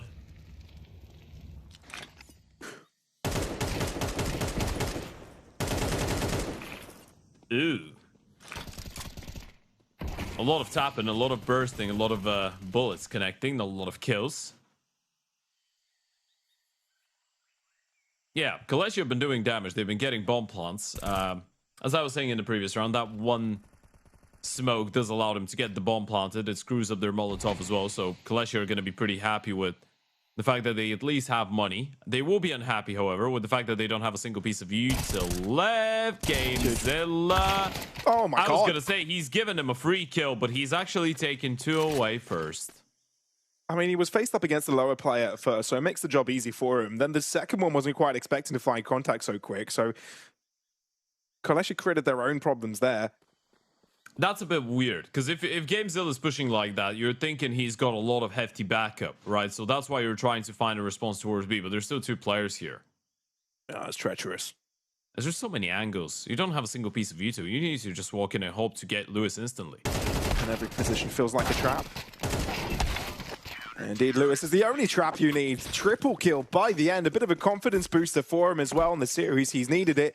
And Mix KS, 4 in a row, shutting down KOLESIE once again. All right, so the recovery's happening. Is that what you're telling me now? So all that needed to happen was for them to win a bunch of close rounds with defuses, with retakes, Gamezilla pushing, playing like a madman. And I really love the work that we've seen out of him so far on Engine. The IGL's really been putting his best foot forward to try and lead by example, as you said at the start. A quick reminder to go and check out the LORGAR platform. Sign up to the giveaway as well. And if you need anything for gaming, LORGAR is the place for you. It's looking a little bit simpler for Mix KS now. Obviously, you're dealing with pistols on the KOLESIE side. But gaining 2 picks onto Trippy. a good way to get a round started.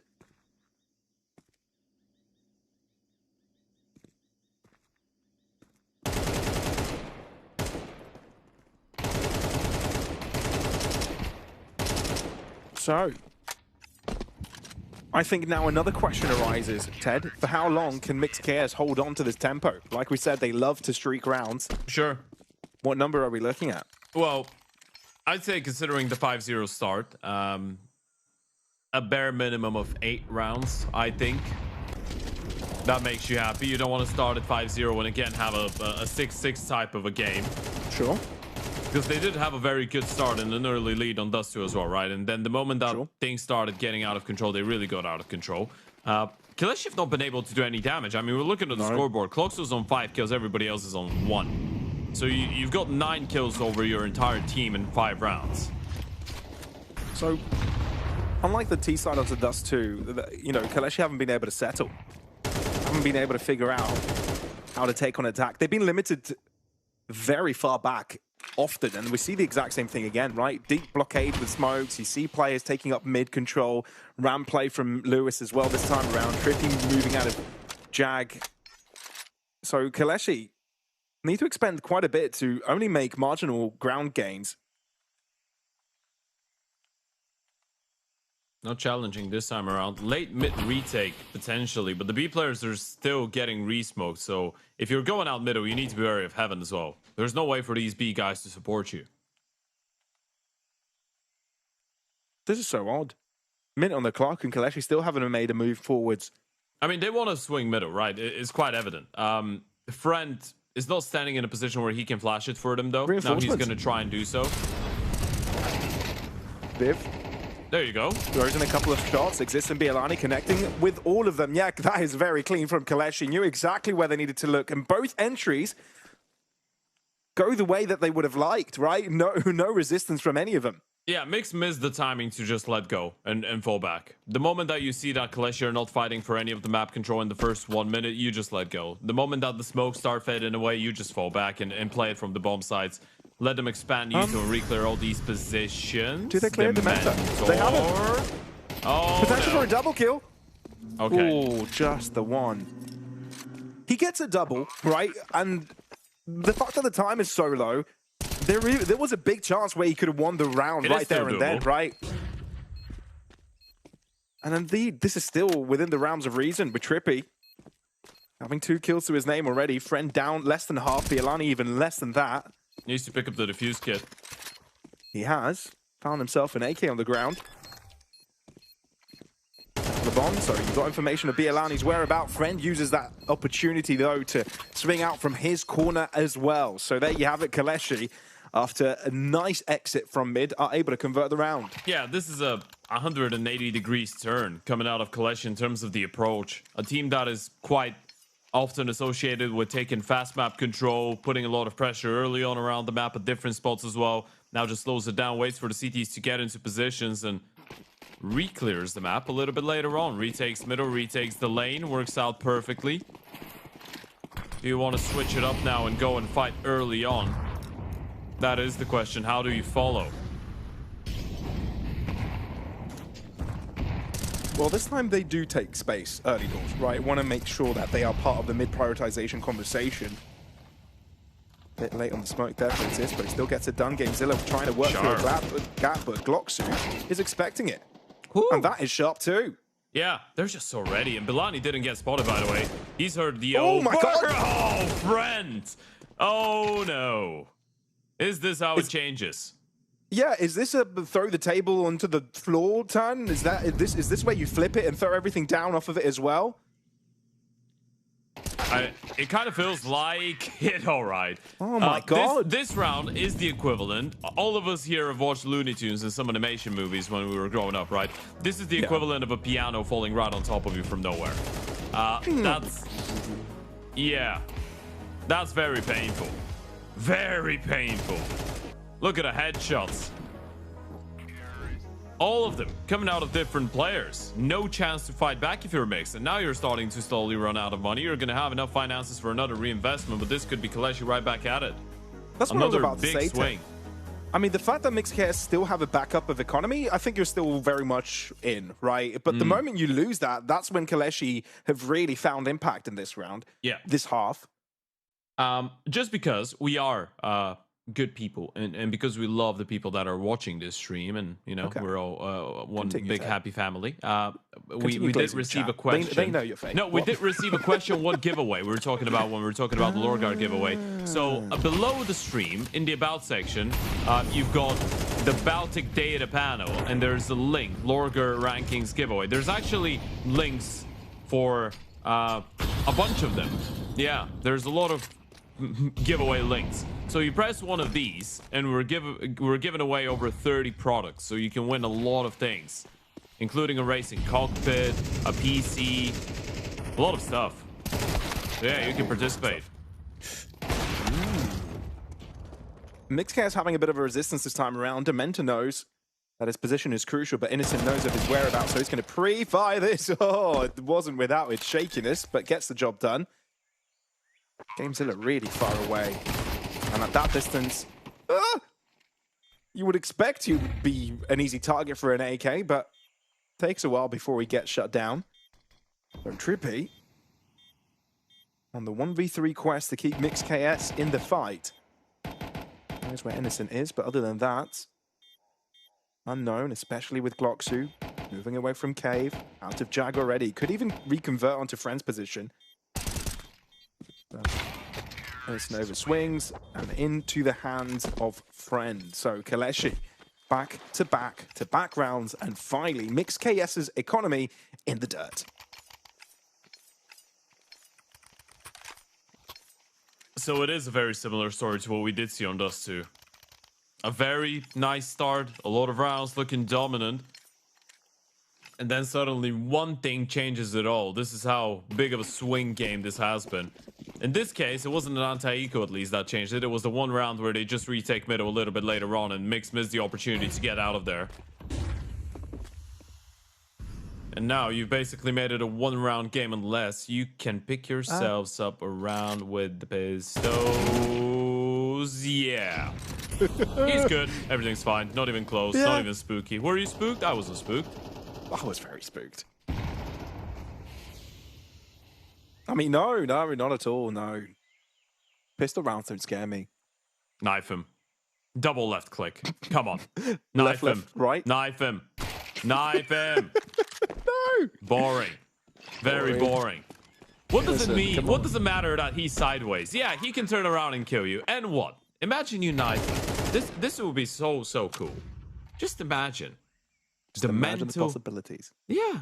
You get a massive financial upside. The mental warfare goes your way. No, it was the more reasonable thing for him to just get the kill with the Mac 10. Sure, I do but agree. what's reasonable? That's not fun to watch, yeah, you know. So just wanna have a little bit of fun, you know. I love his mouse pad. Did you see that? Yeah. Yeah, just like a very abstract kind of wavy picture on it. You know what is my favorite mouse pad? Tell me. Ever. Go ahead. A LORGAR mouse pad. All of them. Hell yeah. All of them. There's some nice colors on these as well. Some blue, pink, purple, you know, ones with a bit of gradient. They're nice. Gamezilla's out. Lewis needs a big play, or this is going to be yet another one on the board for KOLESIE in a leveled up game. Friend has shut down the mentor. It's a 3v4. Lewis might use the opportunity and just back off. This has to be a save, but it won't be. I mean, Lewis was definitely hoping that Demento could have kept his life there and helped him to kind of have an exit into Cave, but that never happened. Roll the clock and tape back. Mixed KS up 5-0. Now that advantage has completely been quashed. Yeah. You want to go back to the conversation about how many rounds did Mix need in order to stay happy after a 5-0 start? I mean, well, getting that 8 wasn't is not even a possibility anymore.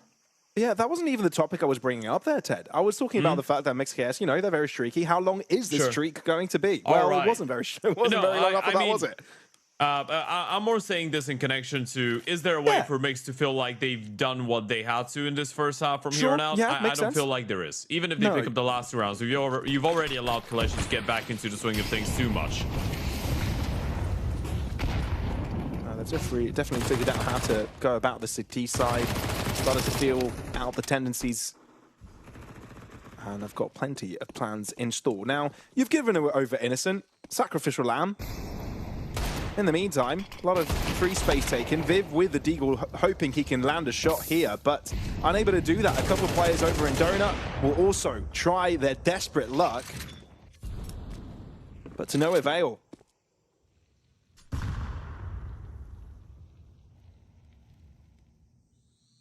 Yeah, this is very desperate times for Mix.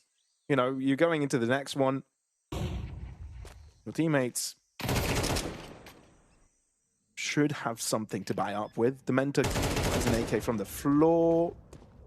1v4?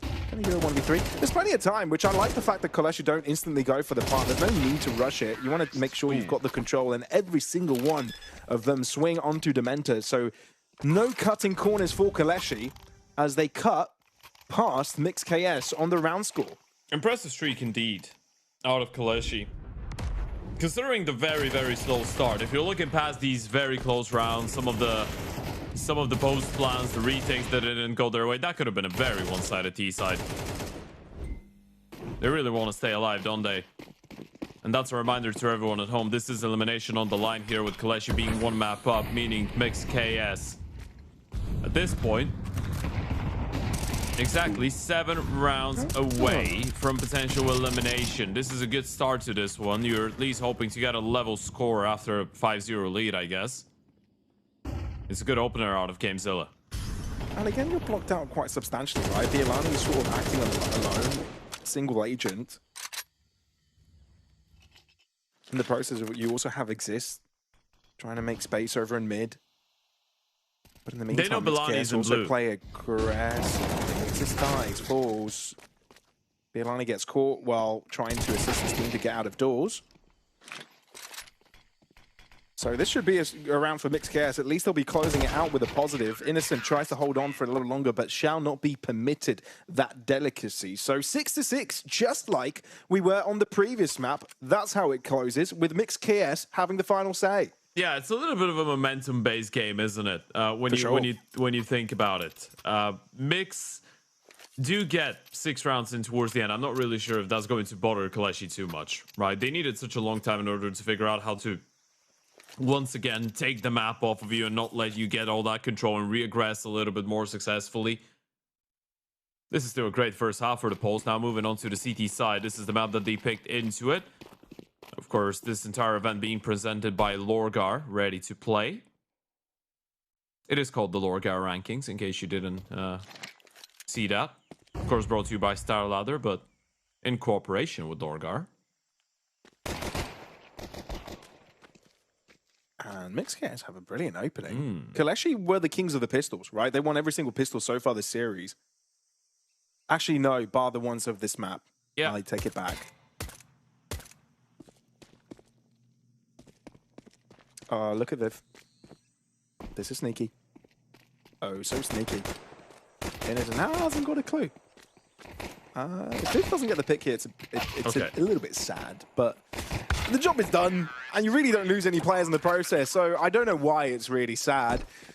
On the contrary, Mixed Chaos able to find a couple in a row with the first round of the half. That puts them off on the right foot as they enter the T side. Yeah, at least they've won both pistol rounds now, right? These are all the requirements that you might want to fulfill if you want to steal away the map pick of your opponents, especially if it's a map that usually doesn't go great for you. Get all that early momentum to go your way. Now, this is something that so far has not been enough for them to translate and actually win a half of Counter-Strike or win a map with against the side of KOLESIE, but it is a must at this point. You deal with the force buy here. You're looking at 8-6, potentially 9, 3-round difference at the start of the half. Doesn't feel like a bad bargain.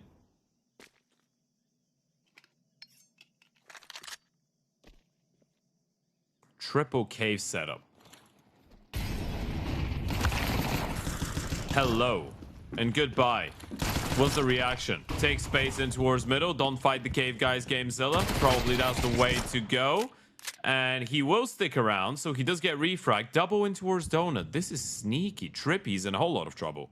Or could be. Big trouble. Yep. Surprise. Didn't even see the second player.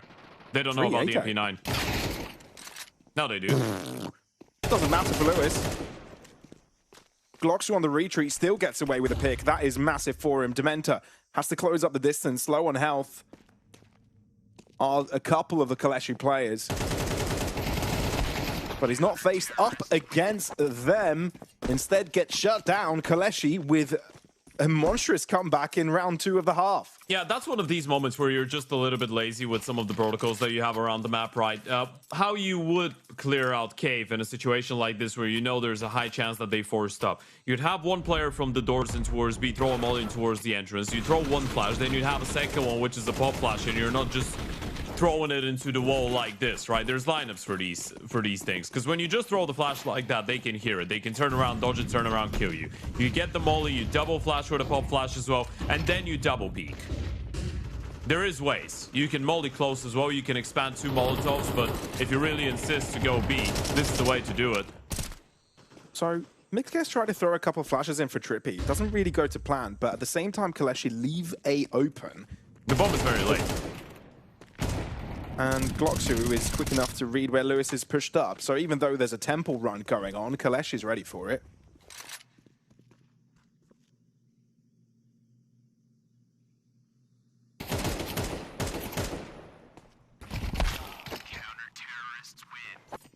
There you go. Remember the game Temple Run, Ted?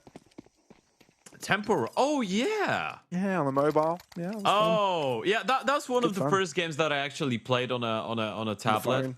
Yeah, that and Jetpack Joyride, I feel like were the OGs. Yeah, for me it was Subway Surfers. I think the first one. Subway Surfers was a little bit later, but yeah, same concept, Yeah. Oh no. Yeah, you're right. Temple Run was first. Temple Run was so damn sick, actually. Yeah. I remember it was around the time when I still didn't have a smartphone and I had to play on friends or you know, older siblings' smartphones. They just showed off with those phones. Yeah. Now that was the real dopamine hit. Those kids with TikTok, they don't know what a real dopamine hit felt like. No, they just watch TikTok videos and there's Subway Surfers on the side. Oh yeah, this is very bad, by the way. Although now with TikTok, you've got all these cool videos of people showing nades and lineups and tricks. Now, a lot of them might not be very opportune and very, you know, usable. Useful, let's say. Yeah. No. I do mean usable, right? Some of them are too niche to be usable in a puck, right? Okay. And very unpractical. But a lot of them are very cool. I myself do browse some CS short-term content. Trying to get my algorithm up to snuff then, Ted. Yeah, have you seen... Share me a couple of those on Instagram and we'll... Stico uploads some every now and then. Yeah, I've seen Our good friend Martin. Yeah.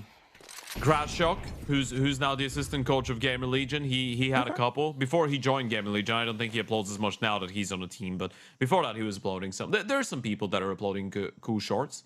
That's cool. Cool to see. KOLESIE continue to have mid-control here, but time and time again, they let A open for Mixed KS, and it feels very intentional. Let them take over the space. They know how to take it back. Thinking it could be a B hit, though, and that's a mistaken read, which means Mixed KS can get the bomb down, and a lot of time will pass until KOLESIE can rotate over. Gloxu also loses his life in mid, not expecting Lewis to be so deep into Donut, and there you go, 3 versus 4. You're actually calling it off if you're KOLESIE. Yeah, you really are. And this is the smart way to go about it, right? You've got a lead. It's a 3 versus 4. Money's still in the bank. You just say, well, we got outplayed. It happens. We can call this one off. Hold on to the AKs. We're not really losing too much. It's a big round for Mix because they're keeping themselves in touching distance. But if you look at it from the perspective of KOLESIE, now, my question is, why are Mix hunting? Boys, you want to stay alive. You don't want to lose the rifles. You don't have money. They've got money for days. You don't. Get the hell out of there. Why are you walking in, Kate? Well, what is going on now? Why are we throwing lives away? Now, losing one player is not that big of a deal, but it's just the fact that, you know, you need to show the presence of mind and be honest with yourselves and be like, well, they've won a lot of rounds, a lot of them cleanly. They have a bunch of money. we could lose more than what we could gain even if we get a couple guns out of their hands. Mix need to play the long game a little bit more, maybe.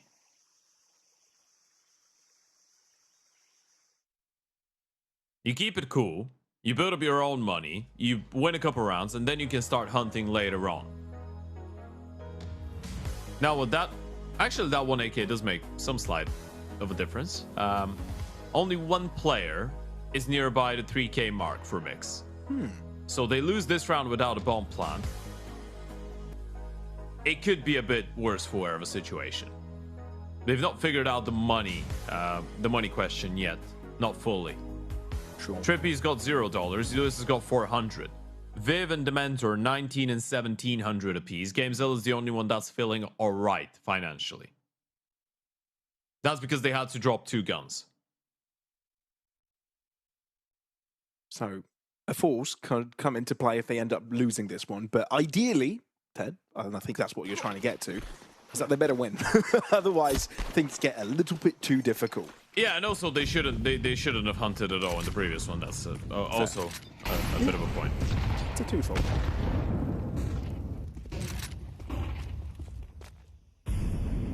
That's when you sharpen a pencil from both sides.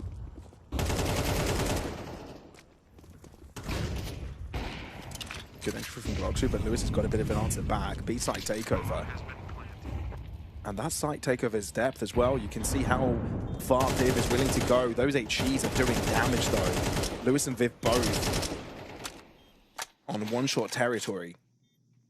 A lot of low HP players. They can still go for this retake a little bit later on. They've got the defuse because 2 players coming out of round. They'll have to start running any moment now, but this is still doable. Yeah, 3 kits available. You're right.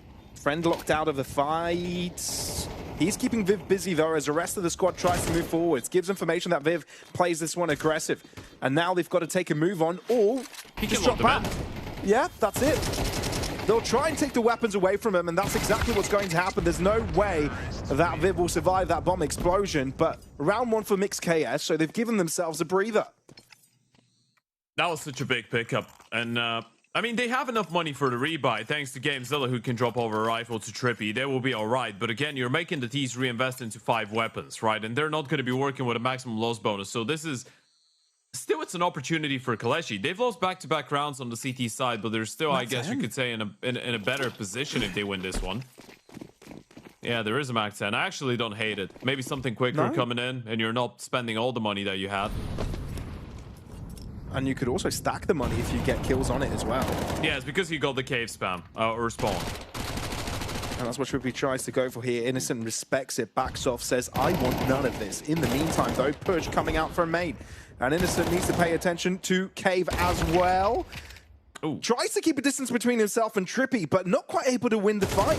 Viv, slow peeking, finds a headshot, exists there to trade, but Trippy's left by himself, not much health left on him. Sure, he gets the upgrade, but shot through the smoke and wall should do the job. KOLESIE on double digits first. That's the backbreaker. No bomb plant as well. You lose all 5 players. Money's going to be looking very dire on the T side. You might even contemplate about going for a full save, regardless of Lewis being on 1500. Time for a tactical timeout, surely. You need a little bit of time to evaluate on your different options. A great rotation coming out. There were so many bodies in towards B for KOLESIE. So many people ready to pounce. And a big double kill out of Exist to take it over the line. There is the tack. And they're going all in. A full-on investment. You don't want to let KOLESIE get up to 11 rounds. You're working with 1900 loss bonus. 1 AK. That's going to be in the hands of GameZilla. A Galil for Trippy. Those are unarmored, or well, they are armored, but they don't have helmets on GameZilla and Trippy. So this is 1 shot in the head, kill shot potential for the M4s, and even the MP7, depending on the range. This is not going to be an easy round to pick up. You've got 2 Tech 9s, a Mac 10. This is the time for an explosive set piece. Limited utility as well. You're already out of smokes. Oh, failed insta. Did they throw the molly or the CTs just failed it? I missed that. I'm not sure if they threw the molly. Yeah, not quite sure I call that either. Innocent trying to go for the exit from Cave. Viv reads it though. So the aggressive plan not going the way KOLESIE intended. Into Donut. Friend, he's been realized. How much more can he find? Do they test him? It seems seen like them Mix cross. KS think against it. Yeah, he knows they've crossed in towards red, so you're going to see the double rotate coming in from B, and this is going to be as free of a kill as it gets for Bilani. Second player. Oh. He knows there's one more.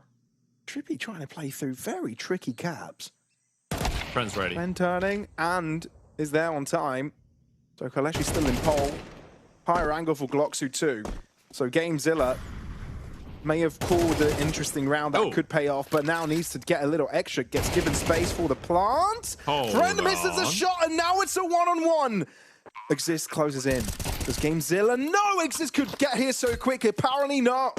And with that, we'll get shot down with bullets to the back. KOLESIE will come out on top victorious and create 2 rounds of difference.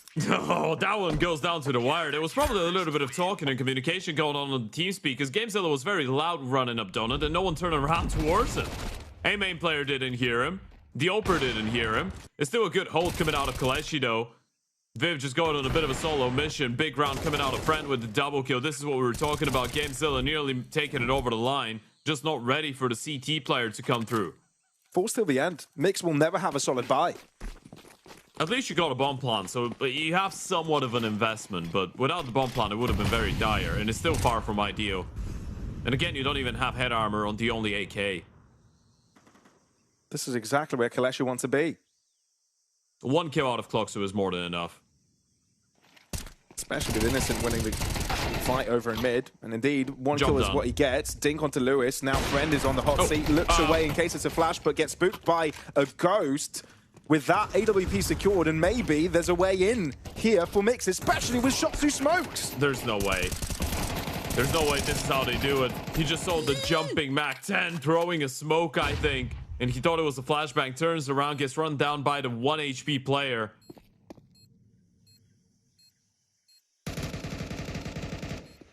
So I think what KOLESIE learned is that ghosts aren't real in that round.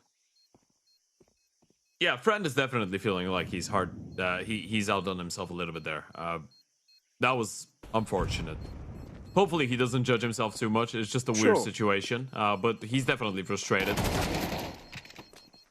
It's insane what a round like this, though, it does to the economy of Mixed KS if they're able to survive. You can tell why Innocent wants to stick around and deny these weapons. He's done so with 1. Lewis hiding around the middle, like a roundabout, and indeed, a rifle taken to the next. All right, that would have been, yeah, it would have been too much. But they're playing such a bully T side. Even when you're winning rounds, you're still losing all your players. You can't win a clean round on that offense. Great work out of Lewis getting the first refrag and then the follow-up onto the Oper. 10-11. Both teams struggling for cash. Is that a straight-up B rush? That's what it feels like. It's KOLESIE that have a cash problem. You can see how they want to take mid prioritization early. And indeed, it does pay off. Exist having the higher ground, maybe across outside of K, but look at this. Mix answer quickly by taking site control themselves. Innocent's burning. Gotta be careful. He's lost another teammate. That might have to be a save. They might have to call it off. Oh my god, they have already. Now you hunt. Now if you want to hunt, this is much more valuable, because now you know the CTs have no money whatsoever. The moment you realize these guys are not going for the retake, you can send 2 guns out there. Every kill you get rises up the chances of you pushing this one into OT. Or even closing it out in regulation. Oh, we might be seeing an 8 log. All right. All that. Yeah, Innocent getting a little bit ahead of himself with the spam. But hey. How is KOLESIE the one with money troubles now? Mixed KS. Lock in after GameZilla's timeout. The force buy tactic works.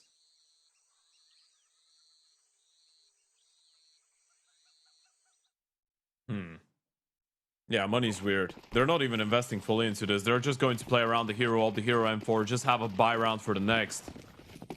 KOLESIE are more than alright with pushing for OT, apparently. I don't hate it. At least you get 1 proper investment into the next round. And you still have an opportunity here with the 2 rifles. Especially if Friend is able to get an early opening, which he was quite close to doing. Now you've seen the OP, you surely pivot away from it. Yeah, they're just running A. Yeah, but they are walking. Never mind. I thought Exist was the one with the rifle, but instead that's Glocksu. Viv could go down. And he will. There's still one more player on A. Do they clear the line? Spotted, not checked. Just damage. Could have been disruptive though if he got a pick or two there. If he denies the bomb from going down, I think he just realized that he could have gotten a double kill onto the two players turning the angle in towards Xbox. It was a weird situation. There was a lot of people on his screen. Friend is holding on to the ult, though. This is quite massive. They will have a good proper buy for the last round. That's the reason I don't hate the approach, right? Sure. It feels like you're letting go, but you're not really letting go of the win. You're just showing a little bit of confidence in yourselves, and you're like, well, we either play two very strugglesome force buys and we hope for one of them to land, or we just give this one away and then we have a proper investment into the last round of the regulation.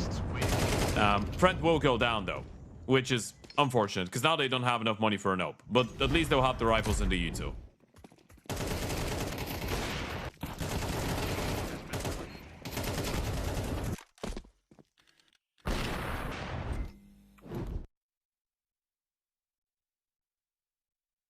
All right.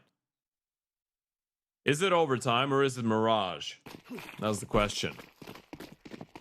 A 3-mapper or OT with the possibility of still going all the way.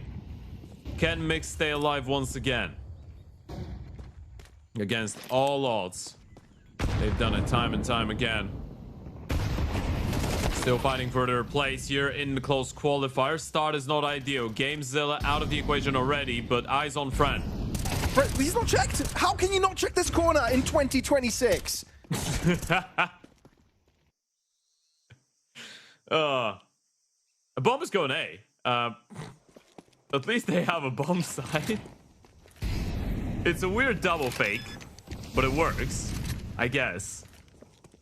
Oh, I mean, they didn't even plan. Yeah, they thought they were going to get pushed. Quickly. Yeah.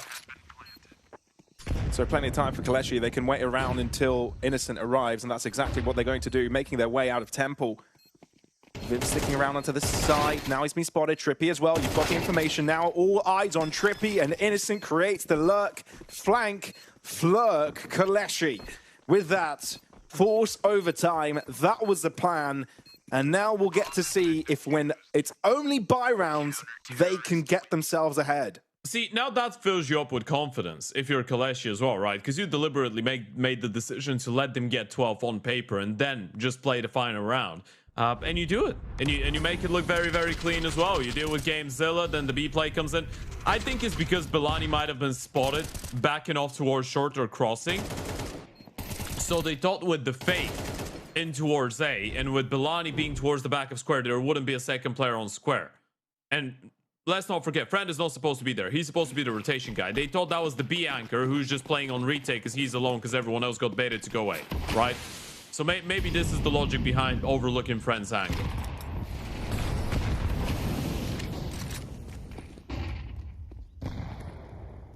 KOLESIE. Still on the CT side here. As we entered the first round of overtime, and he's down to 11 points of health. That molly should do it, and indeed does the job. Bialani's also been spotted, so Mixcare still have a decision to see if they want to keep on pursuing the cave crunch. And with Bialani holding his ground there, and even taking steps forwards, doesn't need to reload if he finds another gun. What? And use it precisely to take down every one of his opponents. This is crazy. 1 kill per gun. Bialani goes berserk, and KOLESIE win first round of OT. Godlike. That's putting it lightly, Ted. Unholy. Yeah, take it the other way around. How does it work? Yeah, it's both of them. It's all the extremities. Look at that. He's both the devil and the god. Look at him go. He's a deity. Yeah, he's everything. He's an omnipotent, omnipresent being. Transcendent. Whether he's all good or all bad, that's up for interpretation. Yeah, he's everything. And Innocent's dead. Lewis with a very quick peek out of middle, actually. He was just flying up the boxes, and Belani will get tested again. I think Mixcare realize that the best case scenario for them is if they're taking fights in their own terms. Now, that's not quite the case this time around. Trippy, though, plays the timing game nicely. Bomb left behind. Has to be drawn back in. Exist thinking pushing through the smoke, but will he do it dry or with a flash? Trippy not looking. This is tough. This is so damn tough. And walks directly in front of him. Bomb is occupied with the plant. Viv down to 1 HP. How does KOLESIE go about this? They have the util, smoking towards cave, molly towards the back of the side. Lewis is going to get forced into a fight. So he has got to move. Just takes one step forwards, but Friend will win that one. Viv 1 HP. But he's got the gun that he needs in a circumstance like this. 1 shot, 1 kill on both of his opponents. But that's if they let him. Swing out, spotted, pixel, shot from Friend to put KOLESIE 2 ahead of their opponents. This has been such a wild game of Counter-Strike, but KOLESIE are picking it up in the on the CT side. Another very good response to losing that opening fight in towards the cave, right? This is very well done out of Lewis. But Friend again, very quick on that rotation towards me. Delani's able to win one of his fights. That was actually very cool. Exist doesn't just walk through the smoke. He gets inside of the short smoke. His teammates break the long smoke. And the moment that they break the smoke over towards long, this is where he walks out. So this is all coordinated. He just tells them break the smoke out, walk out, and now get a free kill onto a guy that's not looking at me. That was very, very cool. So quick on-the-fly decisions from KOLESIE have now put them in a really nice spot. Imagine having a perfect CTOT half. They definitely can. They're definitely thinking about it right now. Barely any util into Viv, just the molly. Helmet's missing as well from a couple of the players. No, just Viv.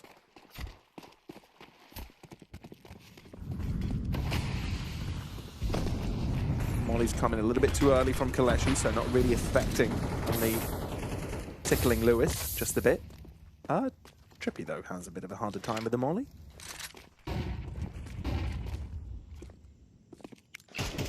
A lot of noise mid. KOLESIE can definitely tell there's something going on here, but it's fully respected. Look at the space they've given them.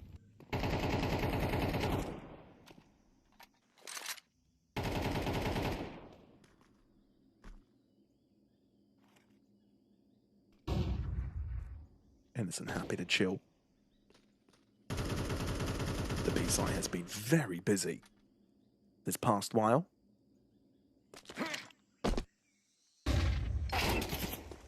Oh, good flash. Out. Yeah, but Blani's making that secondary op work. Mixcare is trying to say many stories right now, and KOLESIE don't know which one to believe. They've left Gloxu unchecked. He can hear all the this, spam is so he's coming in. calling his teammates over. Exist is trying to distract him from Gloxu's position. Look at the lurk. It is in play. Gloxu chucking it and getting there first. Now, MixKS always have to look behind them. You gotta be careful now. You need to push somewhere else. GameZilla is going for that 1v1 as well. Flash coming. Oh! But GameZilla connects through the smoke too. There's no backing out from KOLESIE. They still have to go for this, but the likelihood of securing it is low, especially with Trippy holding that corner. Dialani with 1. You know where Trippy is. Process of elimination. The other one has got to be near Temple. Lewis, though, finds the headshot first, so MixKS at least don't go without a say in the matter. Yeah, finally able to deal with Friend without him nailing a couple shots down before that. This time in towards the A-bomb side, and they were very ready for the presence in towards A main. Big double kill coming out of GameZilla as well. Both himself and Lewis with a lot of impact going into this potentially last round that they could have played on the T side, but now that's given them a little bit of salvation. Moving on to the defensive. KOLESIE, 1 round up. Back to the T side we go. Back to an A-pop we go. GameZilla's taking a lot of util damage. Viv is pushing up with the op. He is alone. That's a tricky play. He does get the opening though, and he's got a Molotov to ensure no one's going to run him down. So no backup, no follow-up indeed. Deeper position for Viv as well. Boost for Friend. This is huge. This is massive. Pre-fires Viv's angle. And with that A site swung wide open. GameZilla pushing past the smoke. This is risky. Very risky. Blind as a bat, though. Elbow in front of his eyes, and that doesn't help with the shooting. KOLESIE have turned it around. This is massive. Now requiring individual madness from the MixKS players, but Trippy is stuck in a corner.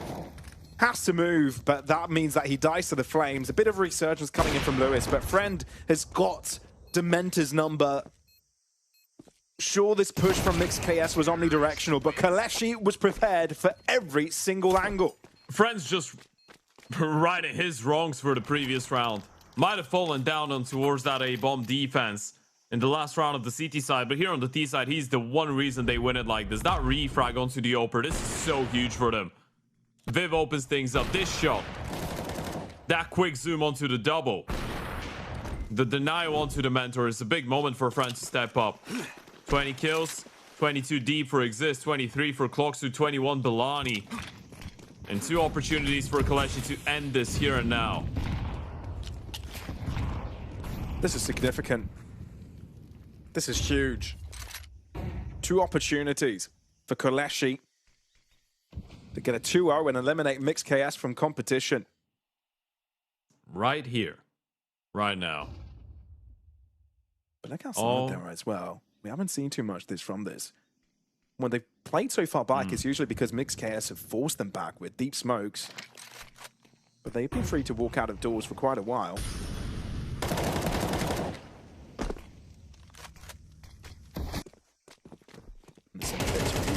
Oh, the Oper's missed. KOLESIE seem to have a plan in mind to keep the push going. Oh, no. Viv can't quite connect. Bialani is a menace. He finds enough damage. That flash is disruptive. Dementor is allowed to stay alive and well. Exist trying to convert towards that left-hand side, but Dementor does his job to keep Mix in it. Oh, that was so worrisome. I'm telling you right now, if this was the last round that Mix were playing in the tournament, Viv would have been furious after these missed shots from long side. But the Cave Presence is able to save him. One more round for double OT. KOLESIE with an interesting idea with that one-man fake into Orze in the run up the ramp. They were probably hoping the Op was not there. Well, it was. It didn't find any kills, but they were still not able to get it over the line. Second opportunity. Oh, the nades. Bialani left with 1/3 of his health. Less than. Oh. Oh, does he know? He I think he doesn't, knows. but neither does Bialani. No, he knows. Actually, he knows he's left him in there. Belani knows. Dementor is still in cave. He knows he's got a free kill. and Lewis cannot believe it. Bialani was the one hurt by nades early, but he's still the one to get most impact here. Deep smoke, this is catching them off guard. Dementor's been stuck in cave, mollied off, trying to see if he can catch Bialani on the retreat, but doesn't get there quickly enough. Smokes, HGs. Dementor is not given a chance. What a monstrous shot from Friend. KOLESIE basically guaranteed it. All because Bialani went on the walk of walks and threw Mixed KS off the blank and into the waters with the Sharks. KOLESIE continue their venture for the LAN in Barcelona, but Mixed KS's chances are done. Yeah, it's a little bit disappointing for Mix. Look, man, they showed a great game over the course of this event. I think they were a very pleasant surprise. Guys like Lewis, Gamezilla as well, bringing in the impact in the final game. But yeah, KOLESIE just proving to be a little bit too much. And you can probably look at the good stars that Mix had in the majority of the halves, both maps as well here today, and say they were in a position to potentially run away with the win here. It was just about, I guess, being able to navigate their way around some of the tighter situations once the game got into the latter stages, where KOLESIE were able to just overcome the pressure with some big plays, like this one in overtime here from Belani, just deciding to and choosing to ignore the mentor and going for the bomb site. I feel like you could definitely give kudos to Mix to be able to hold on to the game there after especially KOLESIE's resurgence in the middle of the game. You know, that is something that we didn't get to see too much from them yesterday. It's something that we didn't get to see in the first map. So definitely positives taken over and something that we were looking to see to begin with from Mixed KS. But you're right, KOLESIE just were that one step ahead. They were able to read their opponents greatly. We saw, sure, at the end, some individual moments, but I think overall, like their approach in the game, the way they were reading their opponents, they were just one step in front. Yeah, they absolutely were. And that means that KOLESIE keeps it going in the tournament, folks. That means that now they're officially one best of 3 away from booking themselves a spot in Barcelona. Unfortunately for Mix, this is going to be all of it. I still feel like they have a reason to be happy with their performance, although it wasn't a bad showing out of them. But this is going to see them go out of the event. With that being said, we do have one more game coming up. Obviously, KOLESIE will be playing up against the loser of one of the upper bracket games. So there is still a little bit more Counter-Strike to be played out for them. I believe they're going to be playing against the loser of Unity and ASTRAL going into their qualification game. We do still have Inner Circle Academy and the Rottweilers waiting for their elimination matchup today, though.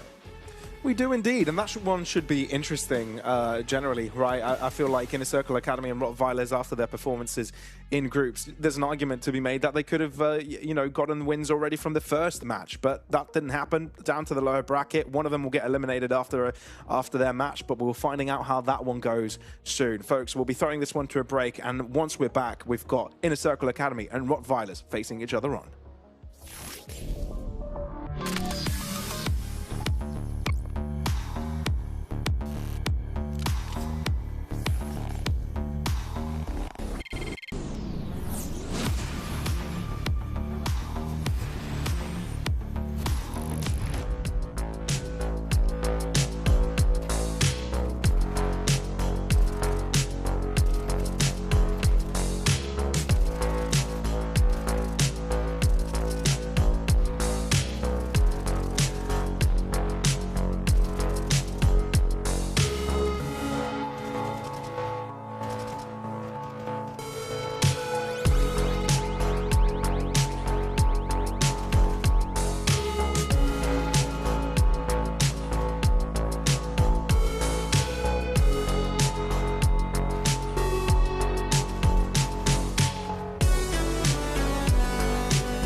Hello everybody and welcome back to LORGAR Rankings as we are one match in already, one match over in the day as we are looking at the lower bracket elimination matches. We've already said goodbye to Mixed KS, but now we'll be saying goodbye to one more. It's between Inner Circle Academy and Rottweilers, as you can see on the bottom end of your screen. Yeah, the Bulgarians coming in against the Ukrainians. Both these teams two of the most entertaining ones to watch, I want to say, in the group stage. Both of them couldn't really win a map in their opening games here. In the play-ins, we already had to say goodbye to Mix, and one of these two will be joining them. Obviously, KOLESIE staying alive. For the side of Inner Circle Academy and Rottweilers, as you can see on the table right there, both of them going in with a 0-2 loss to start things off. Inner Circle Academy couldn't get a map against Unity. For the Rottweilers, it was ASTRAL. Both of them could have gotten maps, probably should have gotten maps, but crumbled in the end.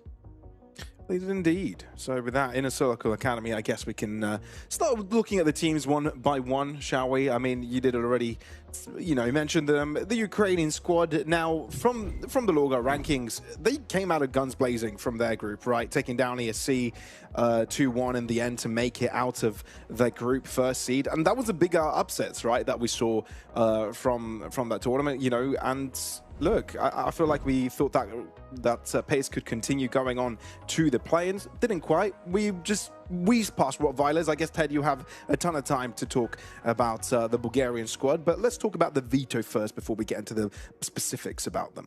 Yeah, so an Inferno and Anubis probably going to be out of the table. Well, Rottweilers decide whether they want this one to go to an Anubis or an Overpass, right? And they have decided to take care or get rid of Anubis, meaning Inner Circle Academy probably go for the obvious punish pick about that. The Bulgarians have played just once against Masonic, and that was back in March, and they lost it. So, yeah, Overpass pick coming out from Inner Circle Academy.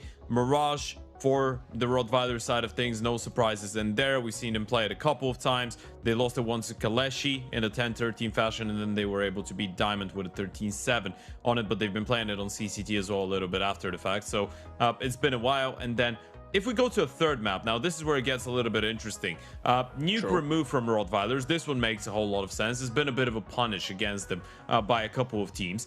If you're in their circle, I'm not really sure you want to go over to a Dust 2. I think Dust has been a bit of a 50-50. Ancient is a map that they've not played too much, though. Inner Circle, right? So this could be a bit of a curveball, because if you're in Inner Circle Academy, you probably know that the Rottweilers would have liked this game to end on a Dust.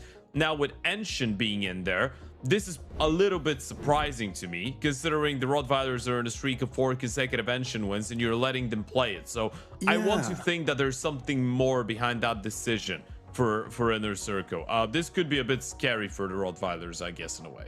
Yeah, I guess we hope that there's something in hidden up their sleeve, or something in the magic hat, right? There should be. If they've prepared something up to let that one going over to that end. But we will focus on Overpass to get things going, right?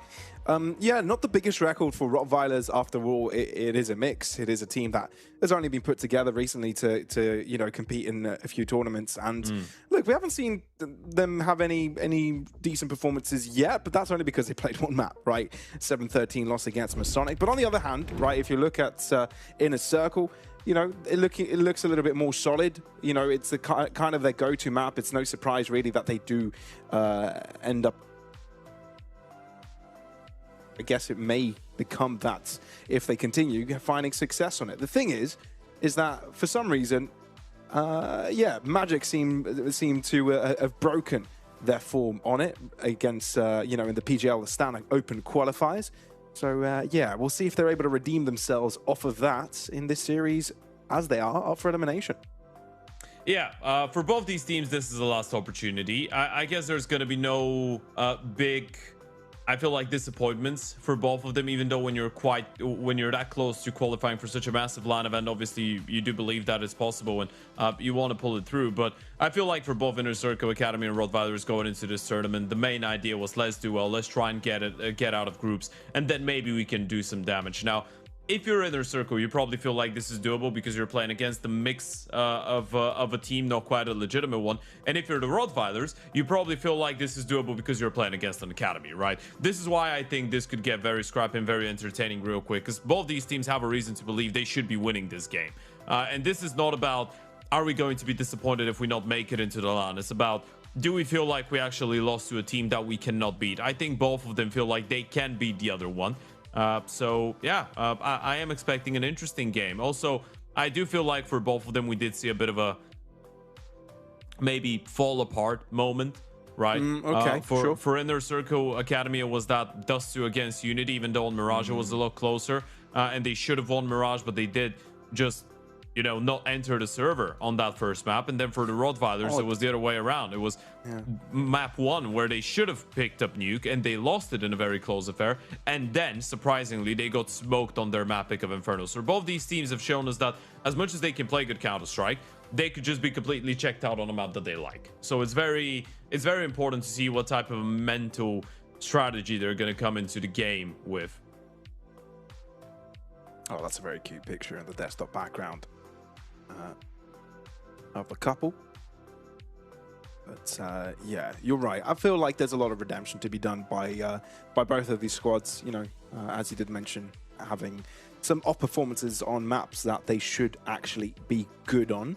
And then again, that's why they're on the elimination block, right? That's why they're one series away from either remaining in the tournament, not quite qualifying just yet, but also one series away from being eliminated. And that is the harsh truth of the reality. Sure, they had to go through a group stage to get here. Sure, you know, having a double stage qualifier does make sure that you have the strongest and most consistent teams making it through.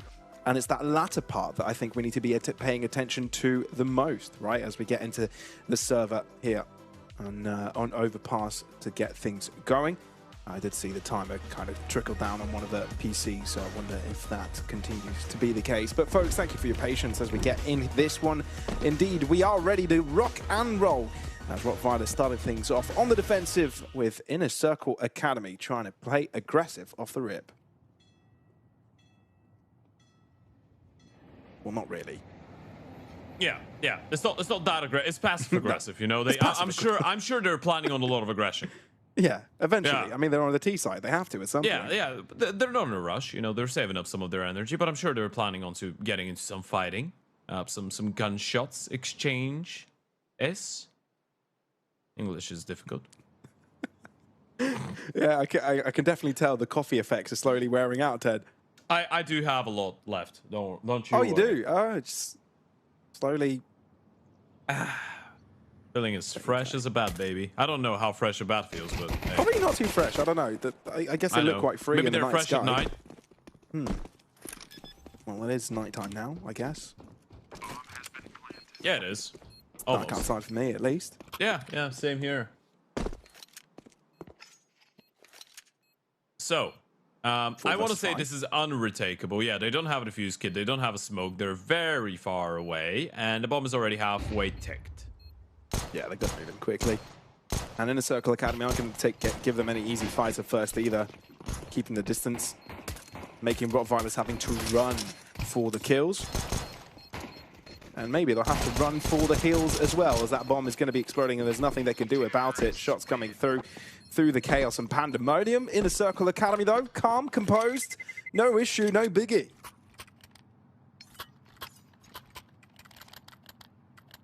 Is that a dog?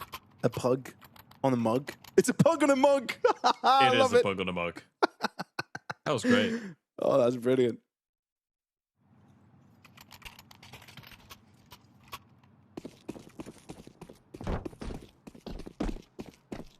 Sorry, I get distracted so easily sometimes. I feel like that's also the cool thing about having to see the player cameras in their own home environments as well. See a bit of their, you know, often maybe if they're a bit younger in the childhood bedrooms. Tripok. First blood for him, and this should make it an easy endeavor for Inner Circle Academy. It's a full investment for rottweilers, but it's hard to imagine they get anything done after their only SMG gets dropped so damn quick. That is crazy from Tripok. Backs it up with another 4 kills. With 5 HP, it's unlikely he'll get the ace, but the fact that his opponent's got a scout, so a shot missed, then maybe there's a chance, but no. He'll just look to walk away, save the scout, save the smoke. No Kevlar, so it's just the rifle will be taking to the next one.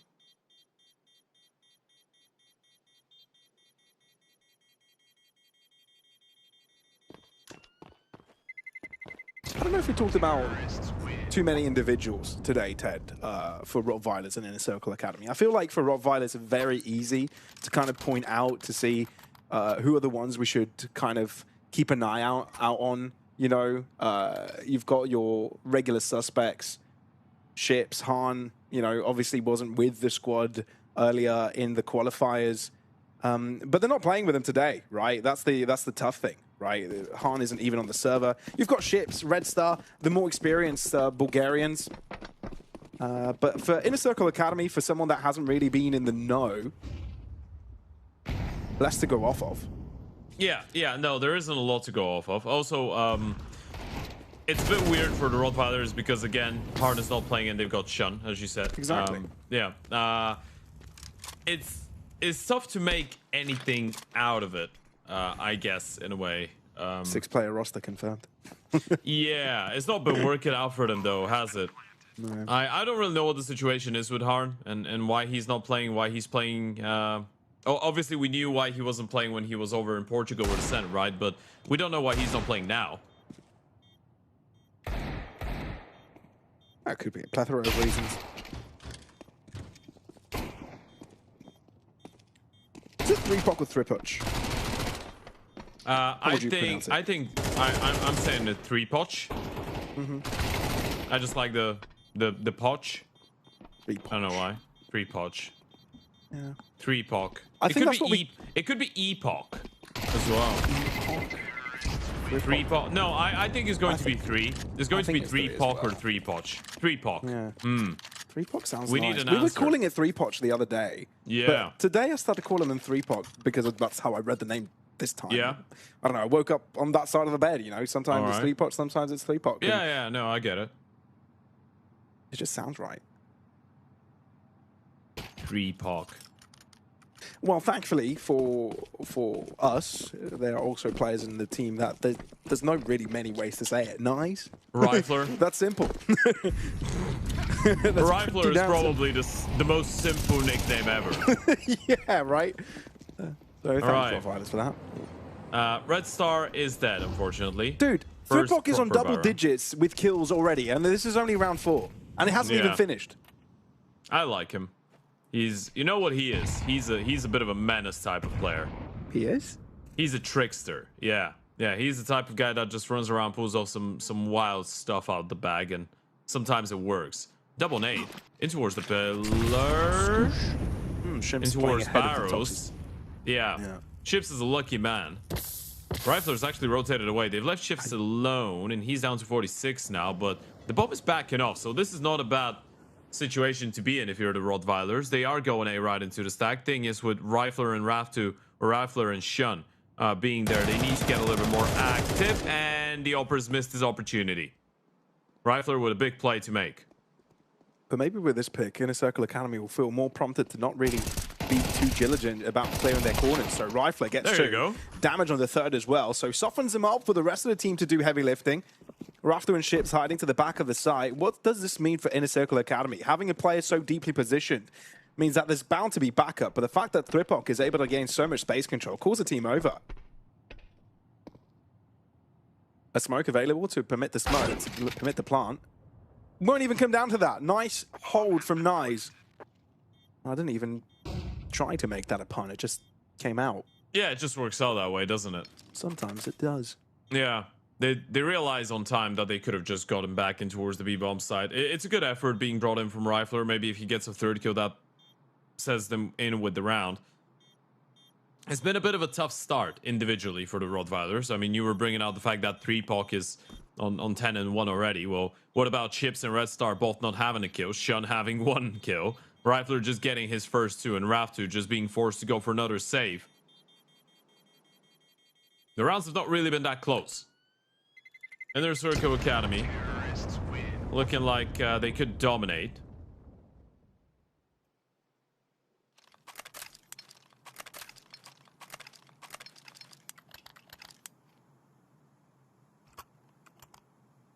care trying to be awake here.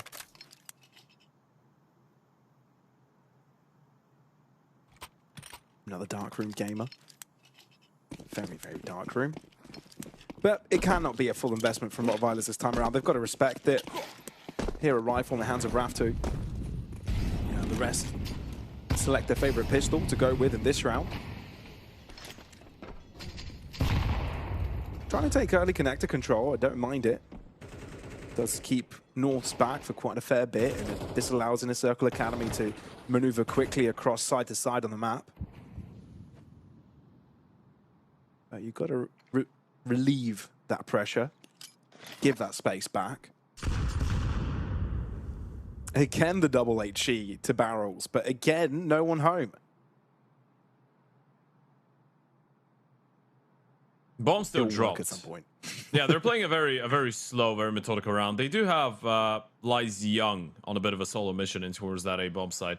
So if you're unable to spot anything there, you can call them back. But they are already walking out. 3POC will get a 1v1, able to win the first. And actually, it was Ditchka to get the first kill. 3POC with the second. Oh, poor Rifler and Raftu. And poor Shun, any moment now, he's just going to get walked down by an AK. It's a good angle, but not with a 5.7. And he's missed the timing. Oh. He's dead. Very dead. Oh. Very dead. And spotted. Soon dead. He's alive. Very much alive. Okay. Well, eventually gets taken down, but Chips on the Deagle is a monster. Oh, Chips! what? That's 4 kills already with a Deag! No way. 3POC is 1 bullet away from death, even if that bullet lands on the torso. Oh! An ace on the Deagle! Chips shows up in a massive way! Oh, God. By golly, Ships is back. That's a bit of a blast from the past. This is 2021 skate days again. Ships with a 5-piece on the Deeg. What a mental round that is. Absolutely mental out of Ships.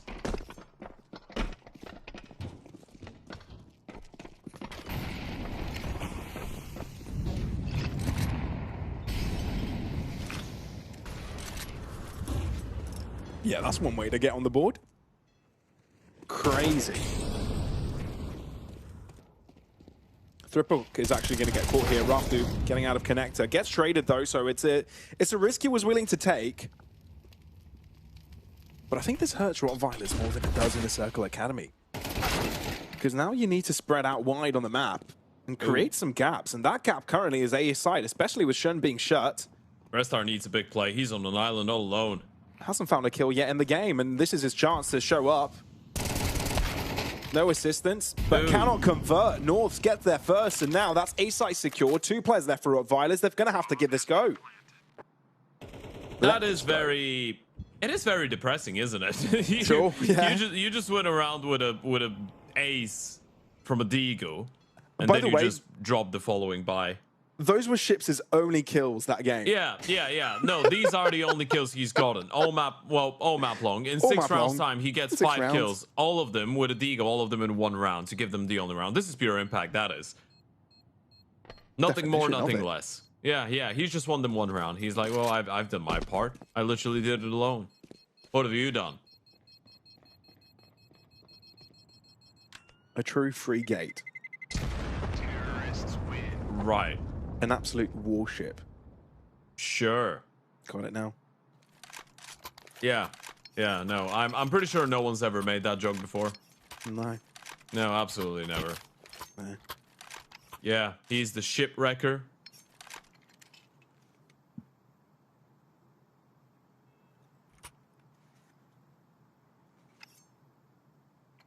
You can never stop his fleet.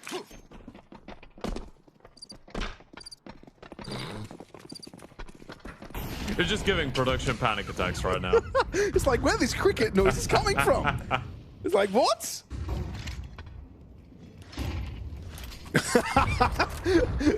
Oh, legend. Producer just said, I wasn't listening, so no panic.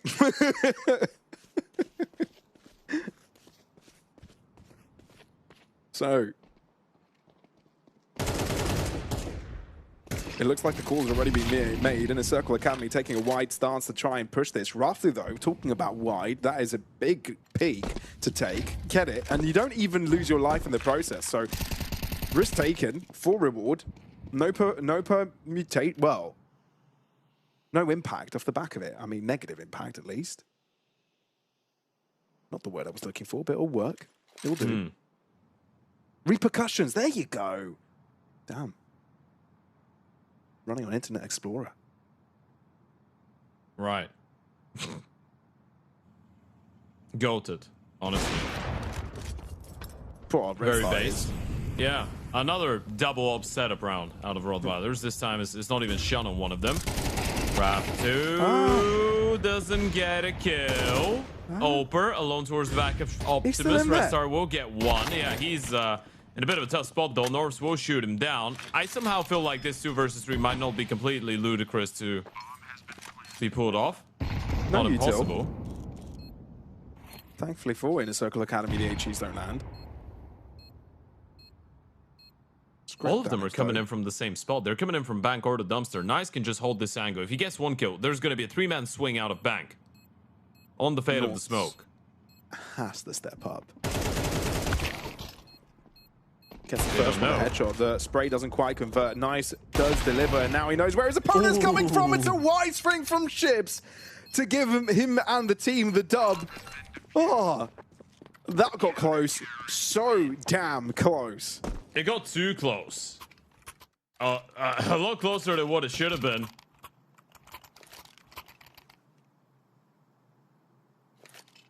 That was very, very, very nasty. But hey, you know what? At least they pick up the round. They keep it going with the double AWP setup. The rottweilers trying to get a bunch of rounds here on the CT side.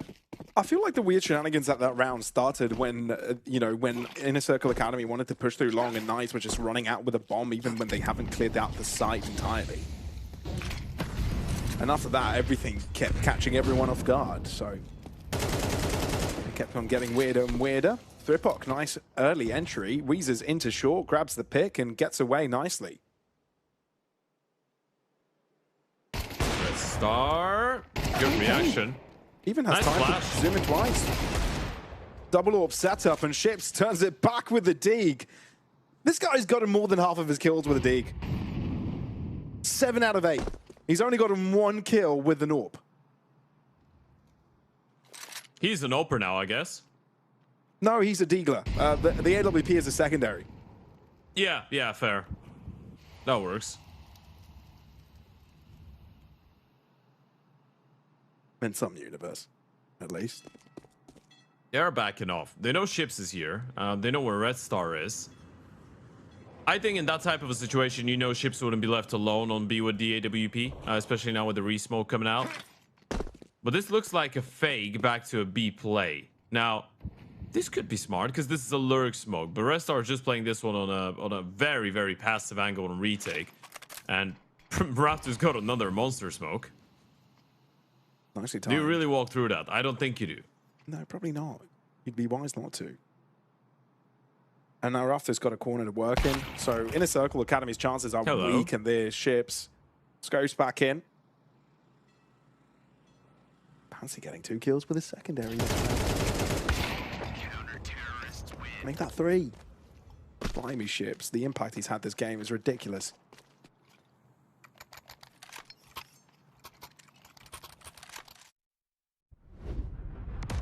Ships is doing his best to make this one a little bit more competitive, isn't he? He's really putting his best foot forward on the Deagle, on the AWP. It's about the skill, right? This is what rottweilers could do. They could just play good individual Counter-Strike under these circumstances. I guess you're talking about Overpass as well, one of the traditionally old-time Bulgarian maps. The map on which Skate had an 18-in-a-row streak, I believe, in 2021 when Ships was on the team, so he's got a lot of good memories from this map. Oh my god, I remember that streak. You're right. It was nuts. It was crazy. Yeah. On the chase, though. Rest on out of the dirt. You just, but hold his ground, crucially. Change of pace. Over to the site. Inner Circle Academy want to go, but they're unable to get these first picks. Lights Young, what a turnaround. 2v2 makes it possible with Red Star taking away his teammate. it's a solo show that quickly we get given the curtains. It's a bit surprising that they're bringing this one back. It feels like the moment that they picked up the Opes and Ships and Red Star started just running around with the AWPs, they're just having a freebie. Even though Raftu gets caught off guard, Red Star is able to control the situation and bail himself out very nicely with the sequence. Ships with another Ope pickup. This time couldn't keep it going with the follow-up 1D. It's an individual showdown. This is what this is. 3 pockets on 14 and 6. He slowed it down a little bit. And then on the other side, you've got Chips and Red Star trying to power through. You'd want to see a little bit more out of Raptor and Rifler, I feel like.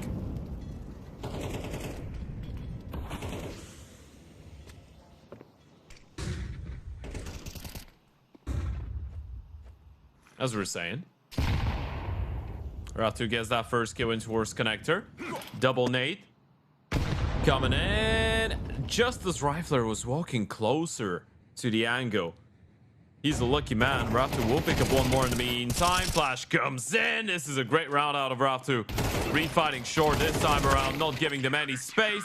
Any opportunities. It is Raptor on the 4Ps for the Rottweilers.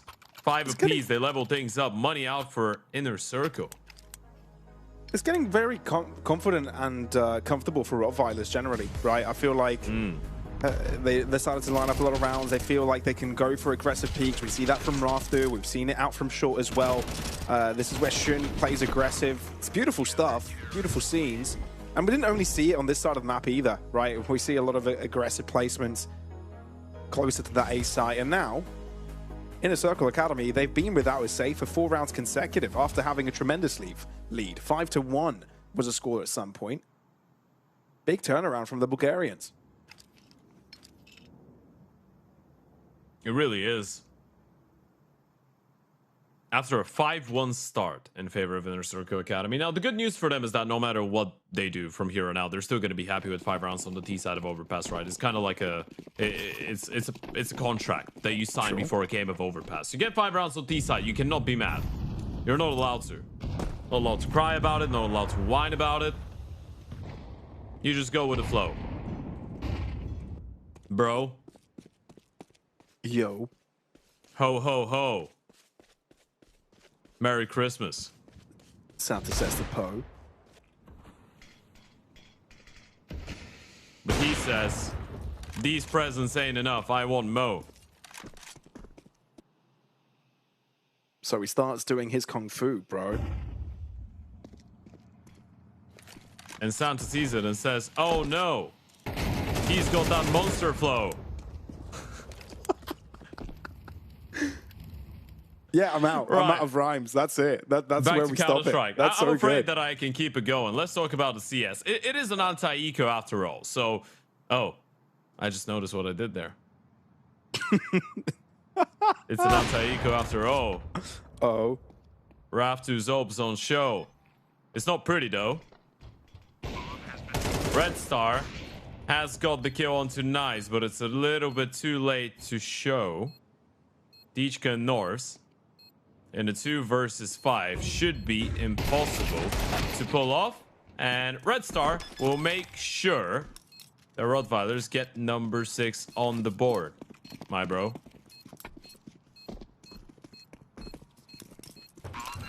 So Inner Circle Academy now on the down low.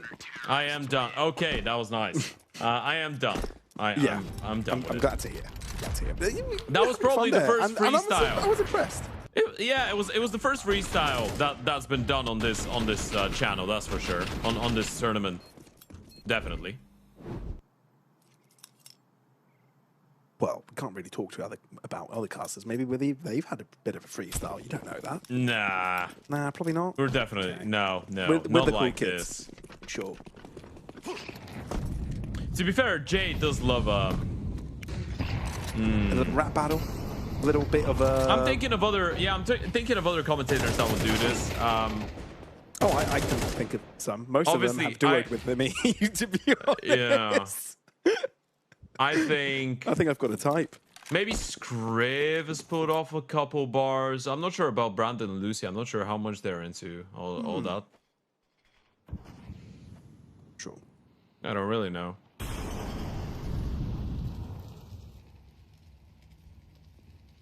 How low can you go? Whoa. Whoa. Fast face flat into the ground, kind of low from Thripok. Rottweiler's making this one look simple. Yeah, a lot of solo plays happening around the board. It's kind of like they've run out of ideas, right? Makes you feel a little bit better about the fact that they did win the 5 rounds to begin with. If it wasn't for them, that could have been a very one-sided affair. And this is with 3 of the players on the side of Rottweilers just dominating. It's Raf2 Ships and Red Star. The RSR. Raf2. Oh, hello. Bomb drop. Ready for the connector presence? Not quite. Refract comes in. But now they know exactly what's going on. Oper spotted. Red Star misses the first. Quick to recover on the second. And there goes Ship 7-5 at the end of the first half in favor of the Rottweilers. This is a comeback and a half. It really is. That double up setup treated them very nicely. All started off of Ships is insane. Deagle ace. After that, it felt like Rottweilers took full control. Inner Circle Academy, though, in the same kind of manner, also fell flat, right? I felt like we lacked to see, we didn't see too much creativity come out from them. It felt, like you said, very individualistic at certain moments. Maybe that was towards the latter end of the half, but it did feel like there wasn't too much variety thrown in there. Not too much organized play, but we've changed sides now. And like you said also earlier, Ted, 5 is decent on the T side. Very good. You can be happy about that. Well, let's see how good the CT side is of the Ukrainian roster. As Thripok is about to be tested first. I'm a little bit concerned because Rottweilers in general are just fired up individually right now. And the T side could be very powerful, especially if they end up winning that pistol. Let's not forget, Red Star and Ship started this one 0-5 or 0-4. Now they're both looking good. Thripok will open things up though. 16 kills and counting. Rottweilers don't commit. They want to go down the ladder. Now there's a couple of 2 players that they need to be worried about. And Thripok goes aggressive. Red Star, that is a massive pick to get. And now connector fight ensues. Ooh, and it's looking rough. Shots. No one's quite connecting the shot. Okay. Red Star has to join though, and that's when Rottweilers can go berserk. Yeah, and now you've got information on at least one of these players. You know Dichka's in towards the B-bomb side. Nice. The only one defending in towards A. They don't check him. They've got an idea he could be somewhere here, which is why Rafter checks it. Headshot lands for Nice. One more, and this is difficult. 35 seconds, you've got to get a move on Rottweilers. I turn it back there and tailgating it over to B. Yeah, Dichka's running back as well. They've changed their mind. 25 seconds on the clock. Dichka's not on the bomb side, really. They can get away with the bomb plan, but they don't really know it yet. Cross needs to happen. Nothing over to A. Inner Circle Academy. They've made the choice to rotate both over to the B side. Oh, dear. Red Star not spotted. He's right underneath. Red Star needs to... Oh, he's crossed. This is actually massive. He spotted the second player as well. Nice nose now. They're going to check him. They're going to look. They've got to. So Red Star repositions and now pays attention to the higher angle. Red Star, that's insane. The ace by Red Star. What's up with Rottweilers and pistols? They are insane. Yeah, you're thinking it just because they're a mix, they're going to be easy to take down. Well, think about it again. Think about it a second time with Red Star and Ships both delivering aces on the same map of play.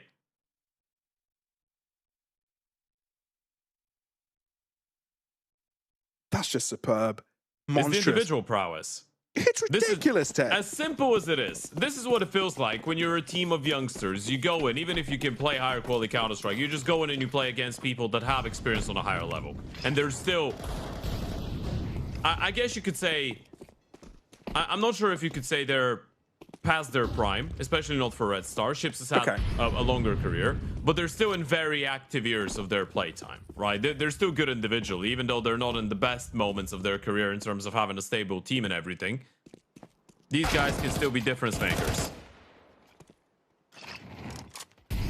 Thripok fancying himself a pistol kill as well.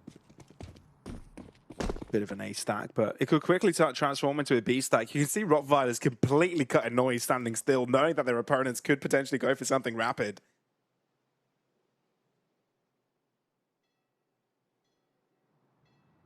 Even rounds like this are dangerous, and Rottweilers know.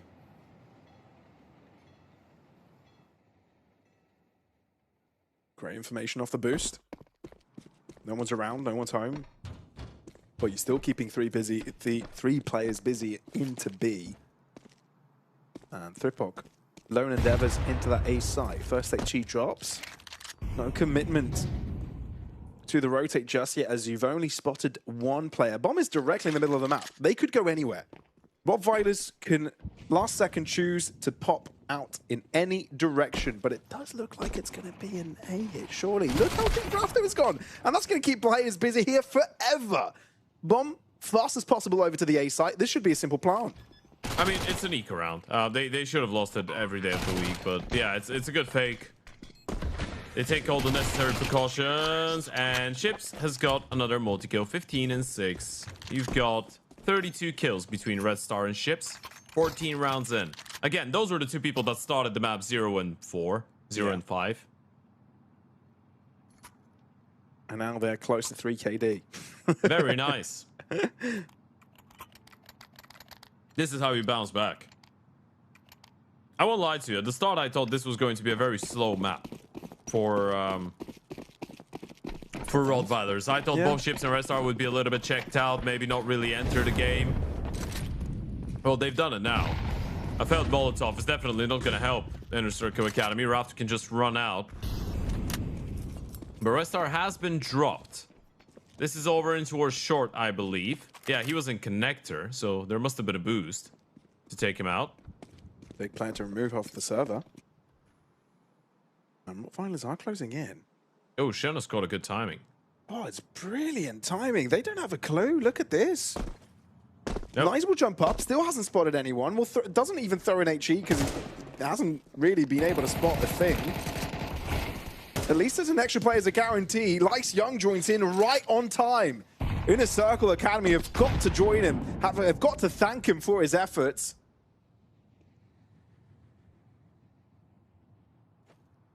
This round feels over, but not over in the sense that Rottweilers can still do damage. Yeah, Ships has got a 1v1 against Norps, and this is on the timing. It's a MAC-10 versus an MP9. The bomb is backing off as well. Are they using utility? Ships was thinking about just walking out. He's got a smoke for heaven. Norths is out monster now. So if he even decides to move into short, it's like splish-sploshing his way.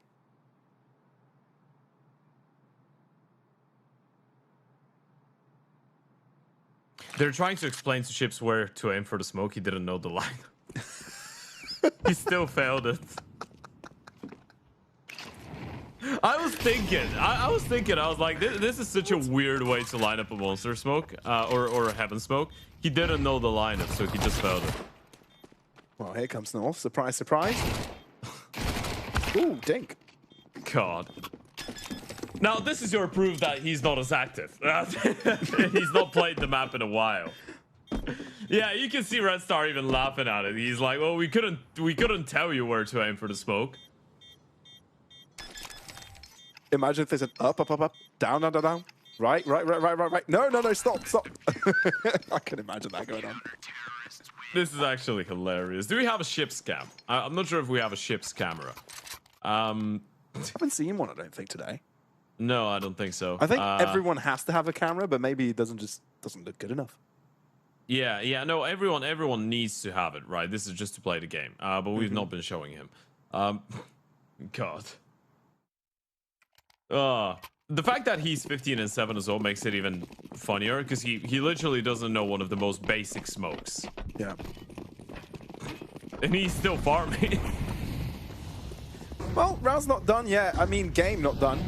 Yeah, at least. Yeah, no, they can lose. They can definitely still let this one go. Especially if they lose this round, right? Nice gets an early starter. Does make a difference. Just a leg onto Rifler, though. Holds on to his life.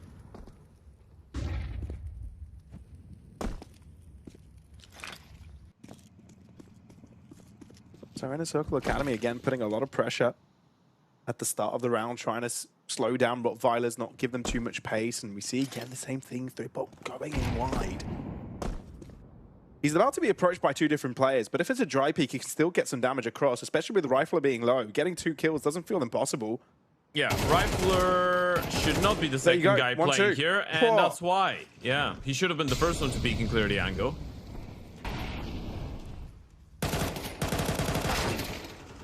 So things are falling into place for Inner Circle Academy. 3POC, he was the one that started, you know, going berserk for Inner Circle at the start of the game. That's 2 versus 5, boys. All right, you're fine.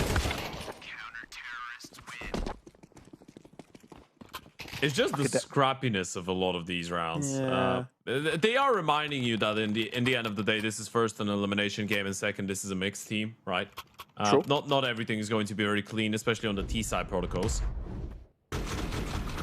In this situation, Rifler is the guy on 1 HP with a Galil. Ships is audible when he jumps up, so if you're clearing that angle off, you need Rifler to peek first. It is very basic communication. It's not very subjective, is it?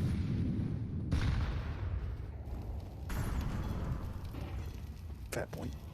Yeah, it's the type of stuff you'd expect these guys to know how to do. We don't want to be overcritical, obviously. We are talking about a mix, but it is a very basic level of communication. Sometimes not quite easy to achieve, though. That is wild. He's done it again. Yeah, the Deagle is truly his best friend, I'm telling you. Yeah. Not a one dig this time around. It was more due to the fact that his opponent had a wide angle to the corner and didn't expect Ships to be so deep into it. So this round's done. 8 will be Inner Circle Academy's reality.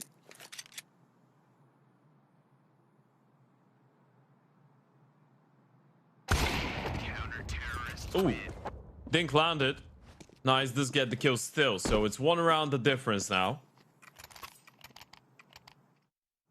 And a friendly reminder to everyone at home, this is map number 1. It is the map pick of Inner Circle Academy. We still have a Mirage coming out right after this for the Rottweilers. Again, with the level that's being on show from Ships and Red Star, you'd imagine, and Raptor as well, you'd imagine Mirage would look good for them. So Inner Circle Academy, after a mandatory win, I want to say, it's been a very, very big effort coming out of 3POC. He does need a little bit more support out of his teammates, though. It's not been the best game out of Nice, out of Norths, Lies Young. These are usually the 3 names that we're looking at more often than not. This is a good opener. And a response to the smoke. Okay, much needed refrag. This is massive, and it's 3POC to go down as well. I mean, set aside that he's fallen. 3POC has been responsible with so many of these entries early doors. And look at the ground created here from Lice Young. The issue is you've left a massive gap in the defense. They can go up connector onto the A bomb side. You need to rotate 1 player away from B and towards A when you have that play from Lice Young. This is very, very passive, very not doing anything in a very deep position from Lice Young. They've just allowed Rottweilers to go onto on a big gamble, basically. Well, as a smoke settle, and Inner Circle Academy realize what is about to happen. They've also realized that they don't have any real way of dealing with it quickly. They will know there could have been an aggressive long player as well. So this angle from Rifler right now is absolutely massive, because Lice Young's coming in. He might not be ready for this type of a position.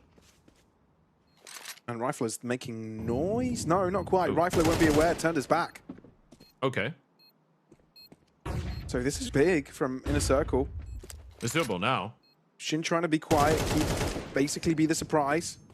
Ships coming in from long as well, so that will keep another player busy in that direction as he switches things up and joins in with the rest of the team. Shun fires. They can't quite kill off the diffuser. They don't know he's sticking it, and he will go through with the ninja. How on earth did he get away with that? Why was Raptor not spamming the smoke? Did he think he'd let go? I mean, you're in a 3 versus 1. Surely you've heard a tap, you spam the smoke up until something happens, up until he swings and kills one of you. You had no reason to believe he's not on it. You got a kill, but it was obvious that wasn't someone that was defusing.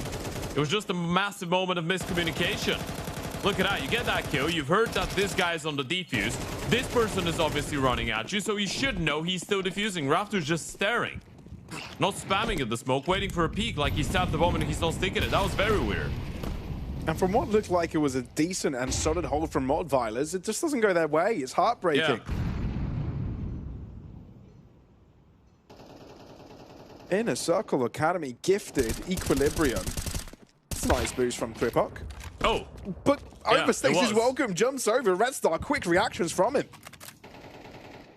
you're going for another one. Very insistent on these boosts in towards B.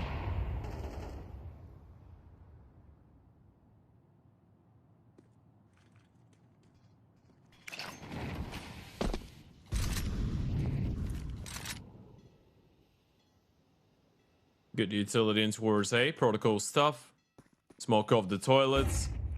Molly in towards banana. Ship's just gonna walk through the smoke in towards upper toilets. He's all alone here, and he's been provided a lurk smoke in towards A. They're gonna group up for a B play. Raptors just spammed the monster smoke, but they can slow it down, allow for ships to make a play, and then go B. Now, Inner Circle Academy have read into this one perfectly. They've rotated everyone, but ships will just walk out on the bomb side and realize there's nothing happening. Surely. Are they playing before him? They are. So they're hoping that he'll come into the play once rottweilers get onto the side. Okay. But the prerequisite is that they do actually get onto the site, and that will not be permitted. 10 seconds.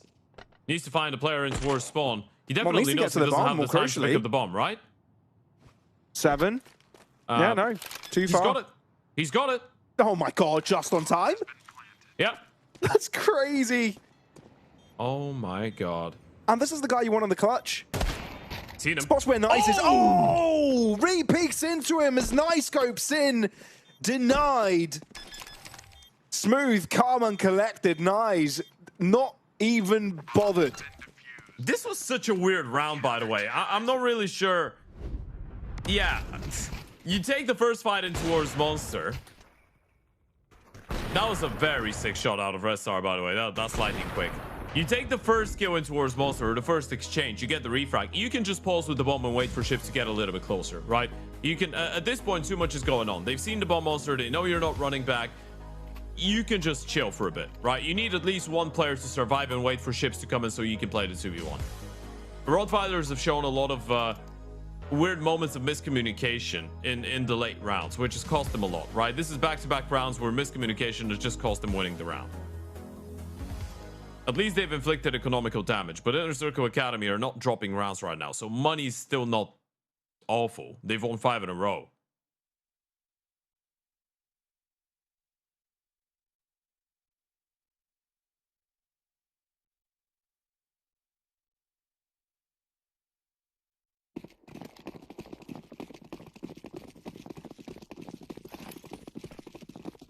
Yeah, rottweilers have run out of steam, it feels like, but at least they've got another buy in them, and they are bringing up the pace, simplifying how they want to do this, and it's a quick B rush hit. Ditchka, he's hiding away. North gets tested, but he's able to find the first one. Ditchka, he's not chested. No one's tried to check his position. Thripok has done everything, which means that it's funny that Ditchka wasn't even needed throughout that. Comes in for the final frag, but that is smooth sailing from Inner Circle Academy. Rottweilers, they tried everything, and now they try to rush. That didn't work either. What do you do now? I'm not really sure. I think they've lost the rounds that could have won them the map at this point. This is probably what they feel like. You try and hit them hard, they just fend you off straight away. Creepbot keeps it going with another big multi-kill. North should have probably been killed by ships, but he's able to react on time.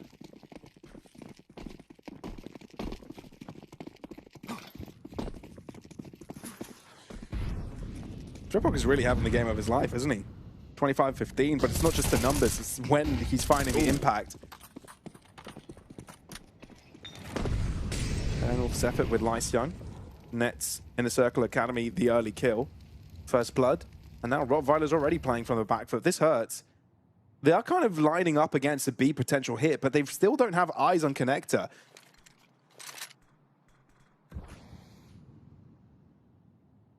Tupok can do so much here.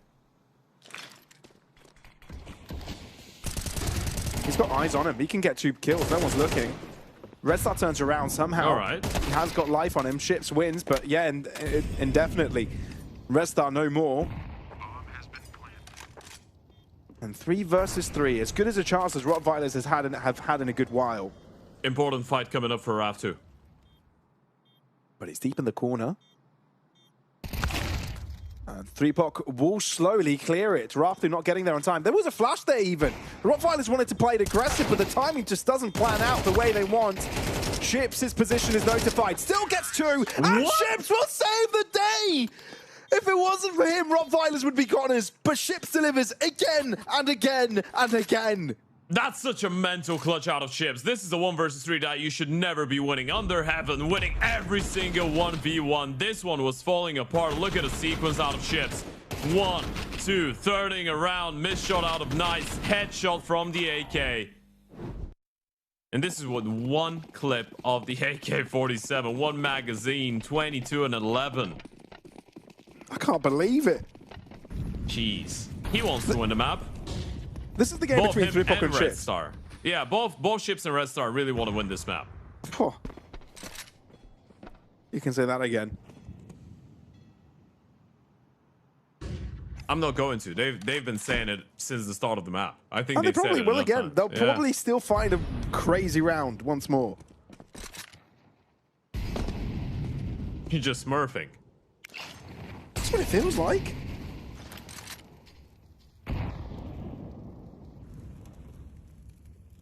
It's a very puggy game of Counter-Strike, but the one thing that you're seeing out of this is that Chips still has that individual skill.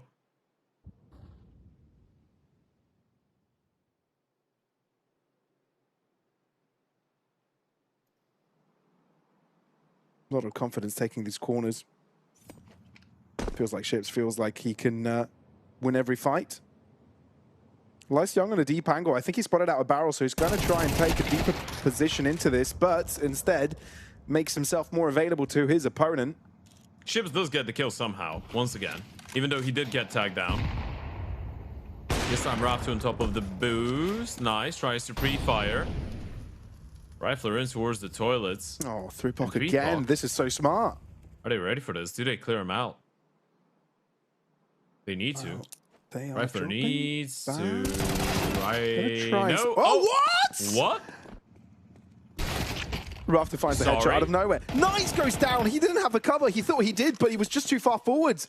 Ditchka doesn't have a chance either. North is by himself. AK in hand, they know where he is. Rafter being low makes it simpler, but not easy. Where did they plant the bomb? Did they plant for a bank? They must have, right? I don't think they did. Rottweilers, those have split apart. All right. It Trying is to for bank. complicate the round for Norse, make it more difficult. Yeah, this should be impossible. Oh, he does have a smoke in a kit, actually. It is doable. Those in the smoke. This is where an attack could be Okay. good, but Raftu just takes a few steps forwards and gets there before North is able to lose himself within the fumes. 11 to 11, the Bulgarians still have saws available. The good saws. Yeah. The That's a Raftu mental swords. kill out of Raftu. It's a big round out of him in general. Very good flash as well, coming out of Ships. And Dio pick up onto the final one. Rushing B again. That's what it feels like. They know the buy is not going to be perfect. Yeah, this is quick. Ditchka needs to be ready. Only a pistol, but it might just be enough. Raftu double up. He's picking up right where he left off. Now has found another SMG. Not finding the same success with it, but the space is there. He jumps in. He's got no help. So this is getting a little bit treacherous. The smoke is where they're trying to hide, but that doesn't stop any of the bullets. Rottweilers, they want the lead. They want it quick, and nothing will stop them. This is crazy. It's such a Ship's call, by the way. You know they're on a bit of a half buy. You know they won't have a lot of you, so you're like, let's just go in and kill these guys. We know we can run in and just destroy them. Good refrags coming out of Raftu there. They just get a little bit scrappy, but the double kill through the smoke out of Red Star. They had all the information. He just shoots and gets all of them. Look at that. 23 kills Red Star, 24 Ships, 20 for Raftu. These three are all over Inner Circle Academy right now. This is nuts. This is crazy. This game has had so many left-right turns. Not easy to call. Knight is in a very pivotal position at the start of this round. I think his barrel maybe was spotted by Shun early, but no, it doesn't even matter. pick goes to rottweilers now. What's the choice?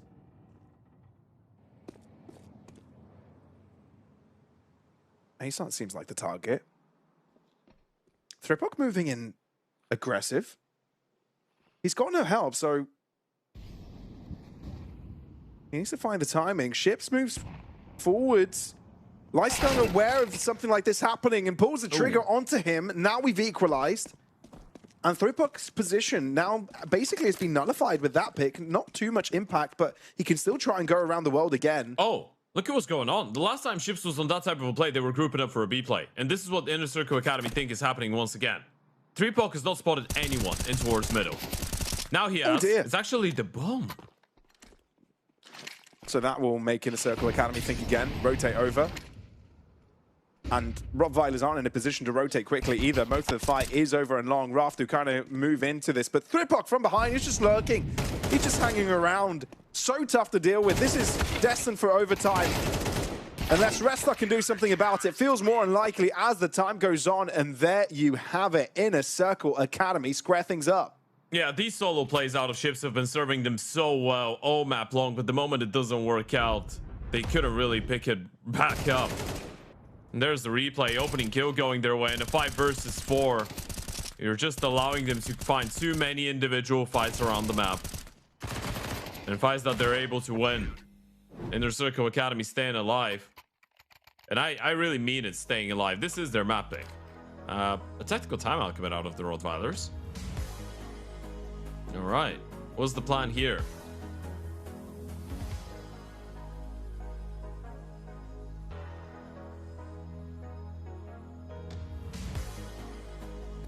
It's been so back and forth of a game, hasn't it, Ted?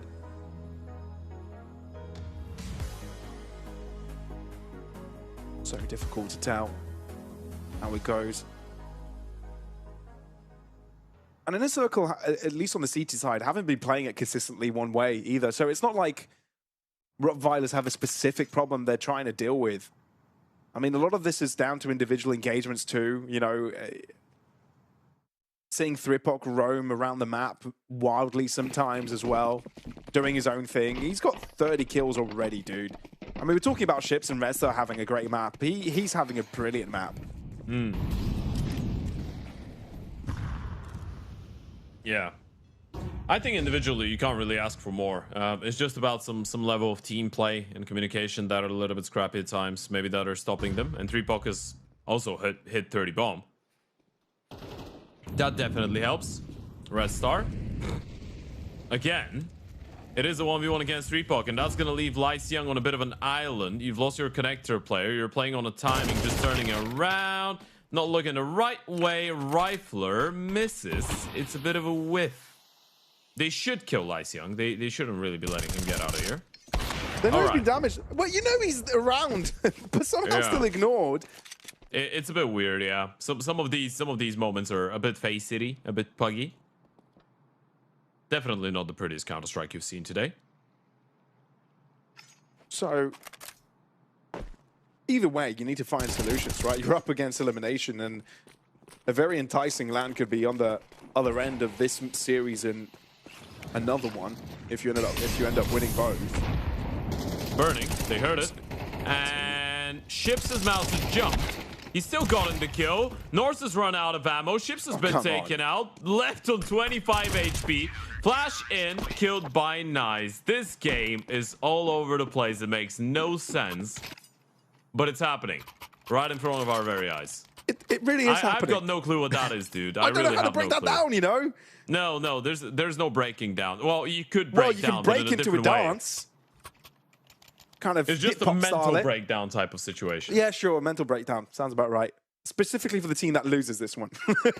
No, I meant for us. For us, sure, but I mean, imagine going through this and losing it. Doesn't help. I don't think you're winning if you're going through this. I don't think there's a way you could win. Even if you win the map, you still lose. You're just the loser. Yeah. Full stop. It's just one of these games where you don't want to be part of it. It's just, look at that. Failed molly. Ships just stays there. So Thripok hanging around here. On the puts boost himself again. in risk. To be fair, I'm not going to be surprised if Ships just turns around and pre-fires the boost at this point. 3POK has played this so many times. Yeah, I wouldn't be surprised if Rafter comes and joins Ships in this position and surprises 3POK because his opponent's kind of looking beneath instead of trying to see if someone is approaching from sewers.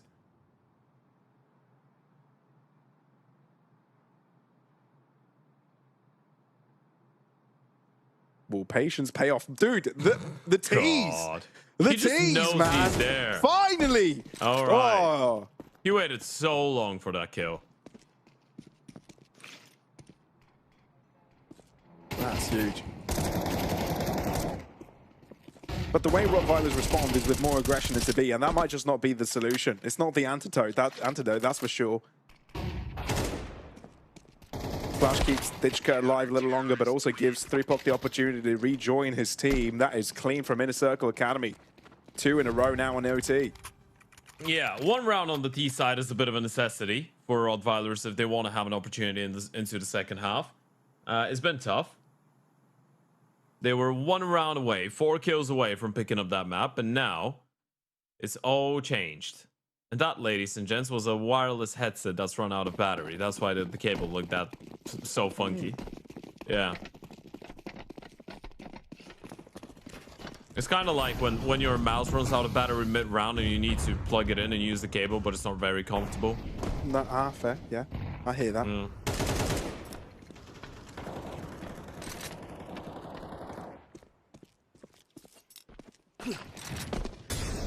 So how does rottweilers approach this? They'd love another round here. Keeps them in the fight. I mean, at this point, I feel like they're just playing reactive defaults, right? Ships doesn't even have enough money to get himself on a rifle. He's going to be on a Tech 9, which is unfortunate. Kind of your best player right now alongside Red Star. And if you're in a circle, you don't really need to play more aggressive than you already are. Double park play. 3POK could potentially be dealing with a lot, but individually he's been sound, so maybe he's good for 2. Only one looking is Shun. So he takes care of 1. Damage onto the second, but that's about it. Lice Young is provided an opportunity to come in from behind, though, and that is what Inner Circle Academy needed. rottweilers shut down, pins it in. Round's basically over. You just want individual madness to happen for rottweilers. Good old chaos to unfold, but then again, 25 seconds. You've got opponents everywhere. Bomb still needs to be collected. 20 seconds. You've got to close in. Red Star's being teased, toyed with. Rafter knows the C4 has to find its way onto the floor, but Nyes will not let him even get close to the site to begin with. Yeah, it's a clean CT side out of Inner Circle Academy. A bit disappointing for the rottweilers, especially after the heroics we've seen out of Ships and out of Red Star in regulation. Not being able to convert that 5 versus 4, and now in overtime just unable to bring in anything on that T side. It's been a very tough map as well for both Shun and Rifler. Both of them have struggled to find any impact whatsoever, it feels like. Both of them yet to get up to double digits in terms of kills.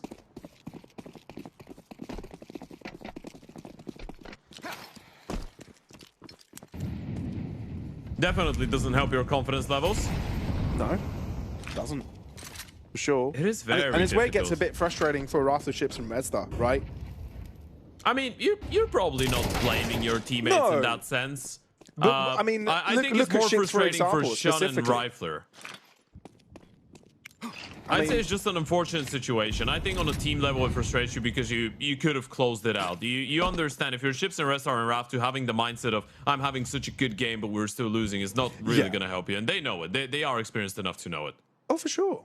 For sure. But I mean, you take Ships, for example, winning rounds single-handedly.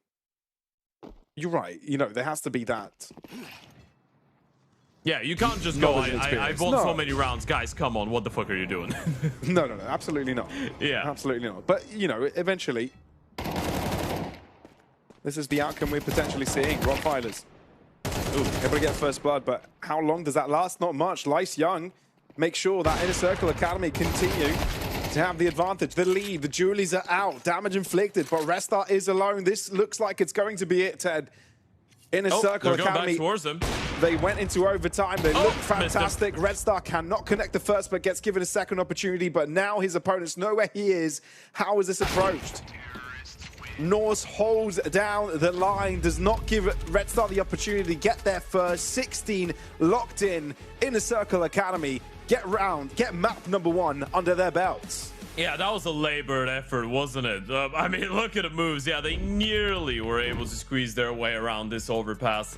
Definitely a map that probably should have gone in favor of the rottweilers. After all the impactful rounds out of ships, out of Red Star, out of RAF2 as well. The 5v4 at 12-11. They probably felt like they should have had this one in the back, but in the end of the day, it's not really meant to be. They missed out on an opportunity, and now they had to pay the price.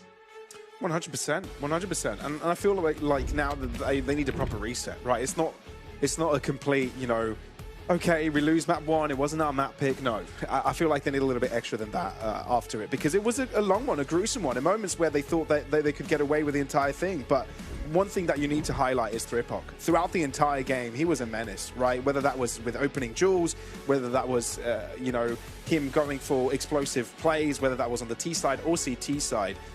He was everywhere, always. So tough to deal with. Yeah, he really was. Very, very elusive. I feel like at a certain point, he was the only reason they were able to stay on the map, right? And in retrospect, he's probably the only reason that they were able to get it over the line. Finishes that one on, what, 34 frags? He was phenomenal throughout this game. 170 KD ratio, over 1-9 ADR, and this is for an overtime map. This is absolutely mental. He was everywhere around the map. He was constantly bringing in the impact. That was probably the best performance we've seen out of him all tournament long. Yeah, well, now I think you'll probably want to forget about that. If you're rottweilers, they've got a few minutes to press that reset button, go back to their thoughts, get some fresh air, and maybe they've got what it takes to win on their own map pick and force things to a decider. Folks, we'll be back after a very short break, and when we're back, we'll see how rottweilers can perform.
Well, it looks like rottweilers weren't able to hold on for too long by the end. Overtime was required for Inner Circle Academy to get things across the line on Overpass. And boy, what a game that was, all over the place. Palaver.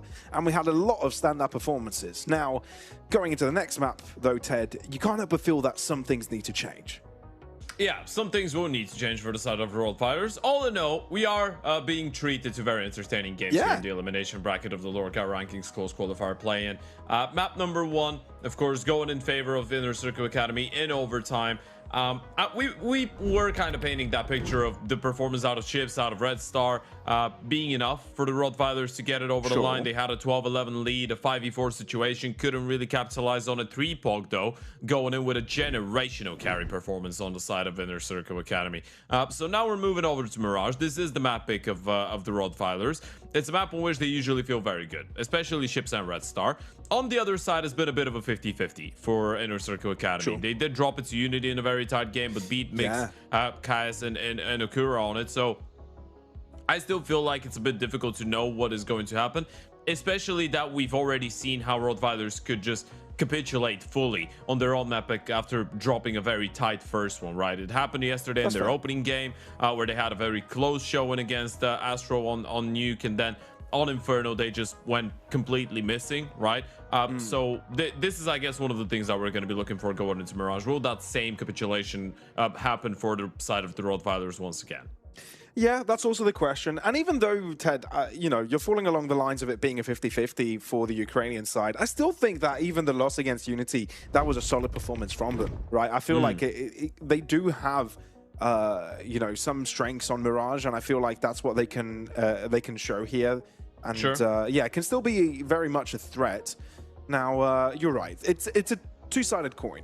It's either one team overperforming and the other one kind of falling flat in moments after a map like we just saw. We could see either thing, or we could see rottweilers step it up completely. You know, snapping out of what just happened, play a little bit more solid.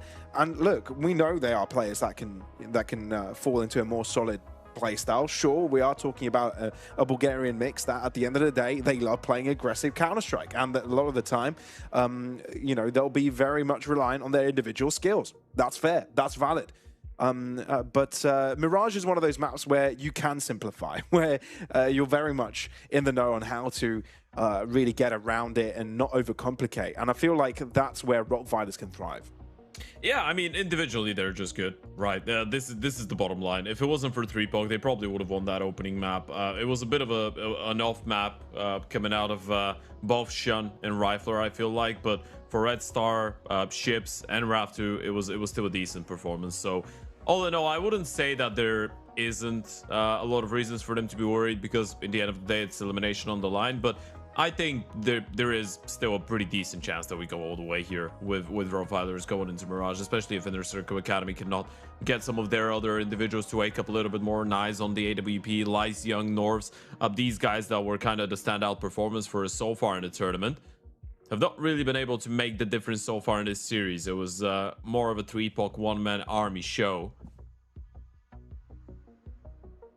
Indeed. It really was. As we're looking to get back onto the server. I don't know why they're smiling, but it makes me giggle seeing them smile when they look at each other's monitors. Maybe someone is showing someone showing something. I don't know. Bit of a show and tell. It doesn't quite look like it. No, not really. Yeah. Oh, but it's a dark game environments, though, generally. Is that a two-story bed, but he's using the... double, yeah, it's a double-decker. Yeah, double-decker. Double-decker. Double-decker is not the right word, Ted. I'm just playing with you. Yeah. You can say a two-story bed. It's called a bunk bed. A bunk bed. Okay, it is a bunk bed, but he was using the second floor of the bunk bed as a wardrobe. So there was no mattress, but there was clothes. That's such a gamer thing. Yeah, I mean, you use the real estate you can, min-max your space. I guess. Yeah. We've all been there. I think especially coming in from Eastern Europe, we've all been in a situation where we have 2 single beds in our room, and one of them is just a place for clothes. Or you're just a dude and you have a desk and a bed, and whenever you're sleeping, your clothes are on your chair, right? You're in your chair. And when you're on the chair, you know, either studying or let's face it, playing video games, the clothes are over on the bed again, and the pile of clothes just keep moving. But yeah, they never leave the room. They're always there. I'm a pile guy. Yeah, I have a pile. It's not a big pile right now. It's more like 3-4 items. So I live with my girlfriend, so I'm so you're not allowed to have a so pile. I'm not allowed to have a pile Yeah. anymore, you know? That's sad. Yeah. But hey, some of us have a pile, others have someone to hug. This is the choices we make in life. Counter-Strike is the cure to main loneliness, folks. Don't worry about that. We are getting ready for the second map of this game. It's Mirage starting us off in their Circle Academy on the CT side, rottweilers on the T side to try and stay alive. I nearly choked there, Ted. Oh. Not from the laughter, just, I don't know. Something got stuck in the throat. Anyway, we're back in it. Let's see, rottweilers have got what it takes to come back in the series. A very tough to swallow overpass. But it's a decisive take over the area. You throw your standard smokes, and now we're looking at a 5 versus 5 retake. With rottweilers trying to play aggressive, wanted to take space towards CT. Look at that nade damage, it's superb. Inner Circle Academy able to get a lot across the line there, but not the kills. Finally, Norths gets given something, but rottweilers want to continue to pursue a 3-box position! What? This man's unstoppable, though! I don't even know if he knows how he did that! He's so mental, man. It's hilarious that he keeps it going. Look at the smile on his face. He's like, yeah, I just dropped all these kills on them on overpass. We've joined in Mirage, and I've just delivered a triple kill like this, guys. This is just how I am today. Yeah, it's casual Wednesday, everybody. That's who I am. Today I woke up and decided to choose violence. That's 3-Puck. I feel like we need to make that a theme song for 3-Puck. Today I woke up and decided, and I chose violence. It doesn't really rhyme. No, it doesn't. It's no, not rhyme. But it needs to be a song. We need to make it into a bit of rhyme, maybe at some point.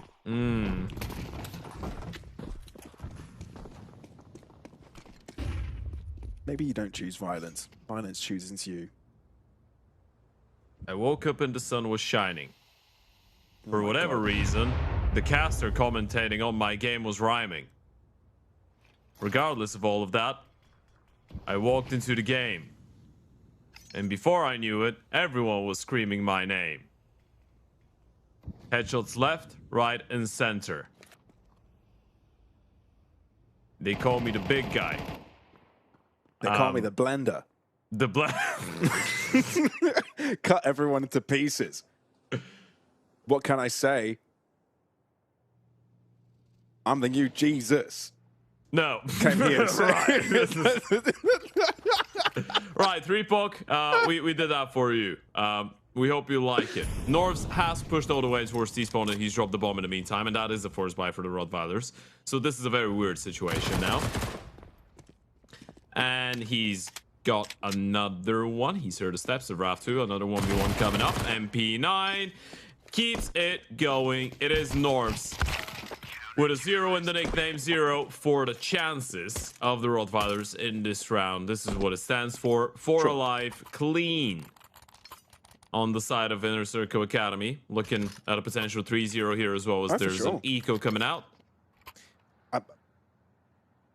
We've been rhyming a little bit too much today. Yeah, I wouldn't be surprised if a Deagle's thrown over the ships, though, after what we saw over an overpass. Sure. He's got yeah, armor. there you go. It gets dropped. Oh, he buys it himself. Yeah. Ah. Yeah, maybe it only works if he's the one to get it. Or he just doesn't care. He's like, I'll buy a Deagle.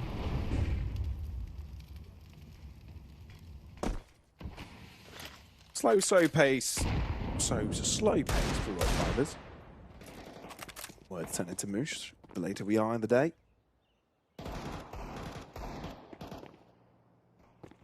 Just some early pot shots going in over to this A site. But in a Circle Academy, I mean, they're not over-aggressing. They know there's no need to do anything overzealous.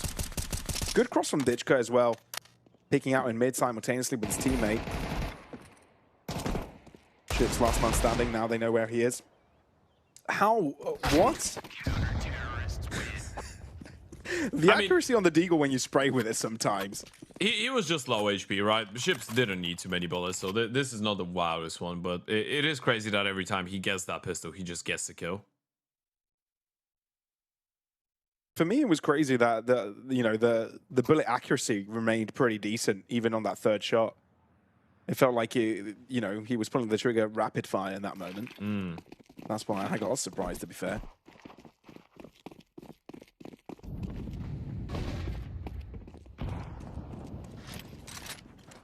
But now rottweilers have got themselves a buy now.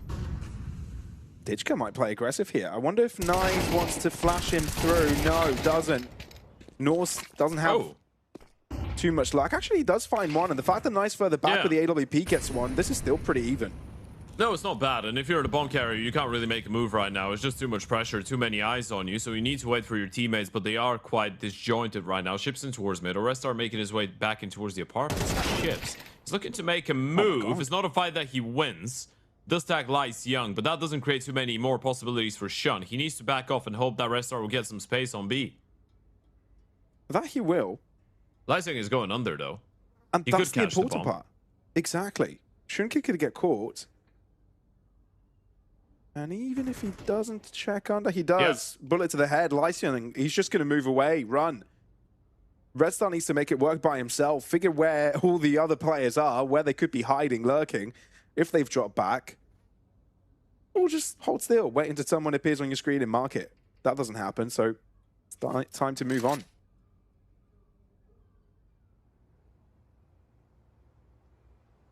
Superhero landing, Red Star. Red Star.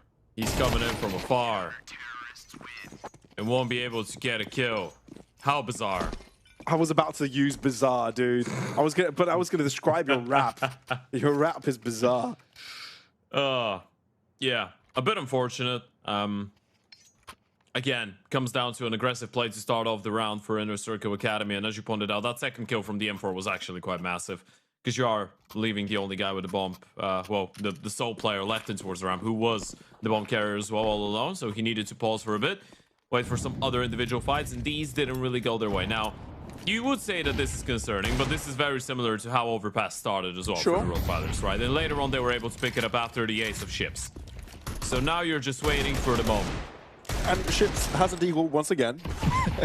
But I'm sure Inner Circle Academy are aware of his shenanigans, so I don't think they'll make it as easy to fall victim to something like that. No, and it does feel like some other people were charming in. Now, it's not just 3POC, right? Lice Young has had a couple good moments. Nice. Norvs is 7-3. Crazy. So it's a bit more evenly distributed when it comes down to the firepower department. Yeah, it is collaborative. That spray was weird. Well, it's landed there, but not really.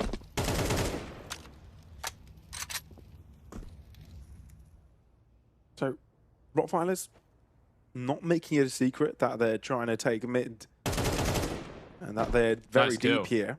But the solo rifle on Raftu has already found impact. Yeah, boosted. Oper not ready for it, and Raftu still has that AK. Still keeps going and looking for more. Dijka doesn't really want that peek. Oh, he'll go for it. Actually, never mind. I'll take it back. He really wants that peek. North was peeking over from ticket booth earlier, so I imagine most of the players were trying to shut that guy down, leaving Dijka to get 3 all by himself. What a spray transfer. Wow. I wonder if we have the angle on the replay. I'd love to see it. I want to see his POV, yeah. Now, that must have been beautiful. He just gets all 3 of them. I was just thinking, this double P comes in. They probably get 1 or 2 kills, but they could have gotten taken down. I was thinking this round is going out of control. We're going to see it from his POV. Look it up. They line up. The last 2 line up towards the left. Bang. Huge. But you're right, Ted. That round could have gone so wrong for Inner Circle Academy. You know, you lose Dijka. You've got 1 player further to the back. It's a 3v2. rottweilers had every right to win that exchange. All right, looking at a 5-0. Around this time, on the first map, rottweilers started getting a little bit more active, right? It was, what, a 5-1, 5-2 lead? Sure. So now, if the Bulgarians really want to get involved with this map, this is where supposedly they should enter the conversation. I mean, Top Gun smoke comes in from Raftu. Molly deep short, controlling mid as of right now. Inner Circle not really contesting with it. But Lice Young will get that kill onto Rifler, actually, sorry. Not Raptor. From Ladder. A lot of R's. Server. Shun. Oh, doesn't get given the opportunity. Ditchka being so damn annoying. He switches up position with Lice Young as well, so they make sure that the healthy players around and nest every single moment. Norse face to face with the bomb. So Ditchka knows what to be aware of. He's lucky to get away with his life there. And the molly won't affect him. He'll have to stick close. But rottweilers with a chance to get the bomb in the ground.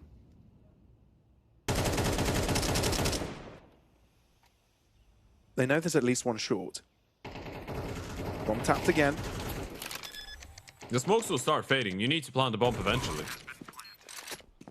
Rottweilers get important information. I think they're only missing the whereabouts of a single player, the jungle player. That's where Nice comes in. Look at him around the world from Ships, oh my but God, he needed Red Stars to stay guy. alive. Yeah, they can just take the defuse. Ships is going in towards middle. He's not going to be able to get here in time. I mean, this was only going to be impactful if one of his teammates were alive by now. But you're right. Oh, he does get the diffuser.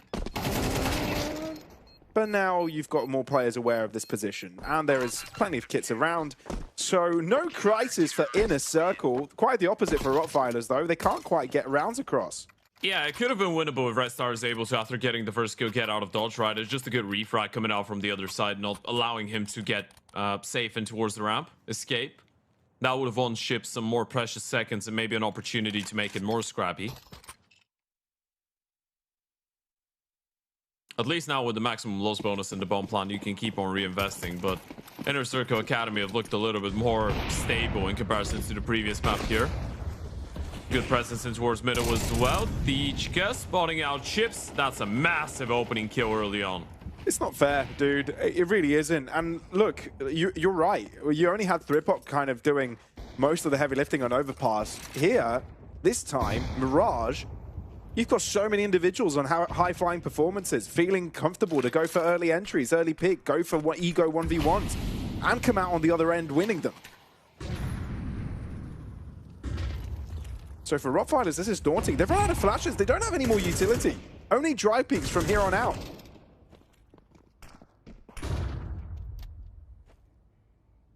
All three players spread apart on the map. 3 different islands. 3 different missions. Thripok deep out outside of shore. Red Star, his position is telegraphed. Rifler as well, as Red Star ends up falling. And there you go.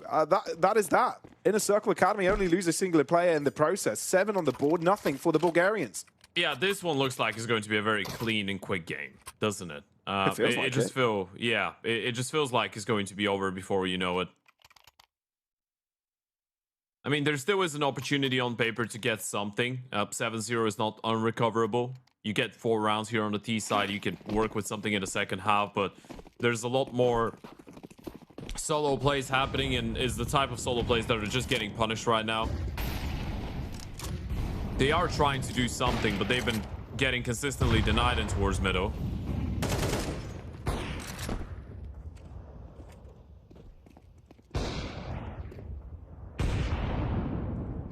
Fast window boost coming up for Ships, essentially.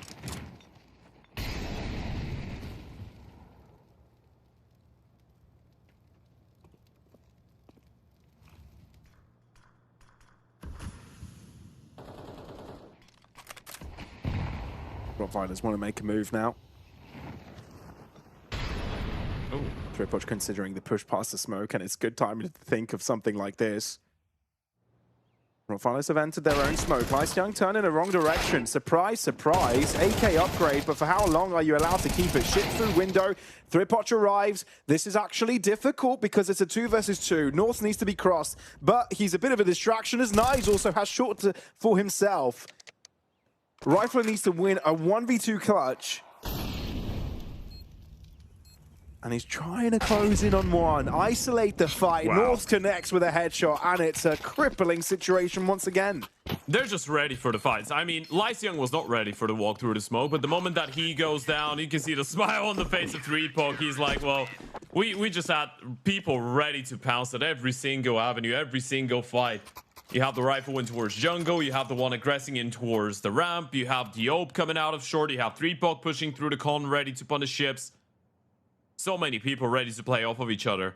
Things are rolling smoothly. Effortlessly.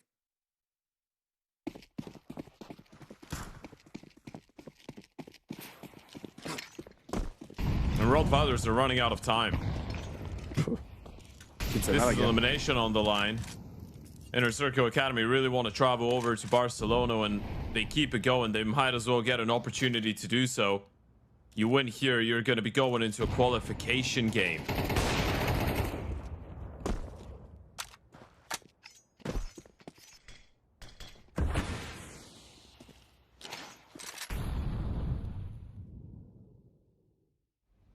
This is from Red Star. 3POC getting caught.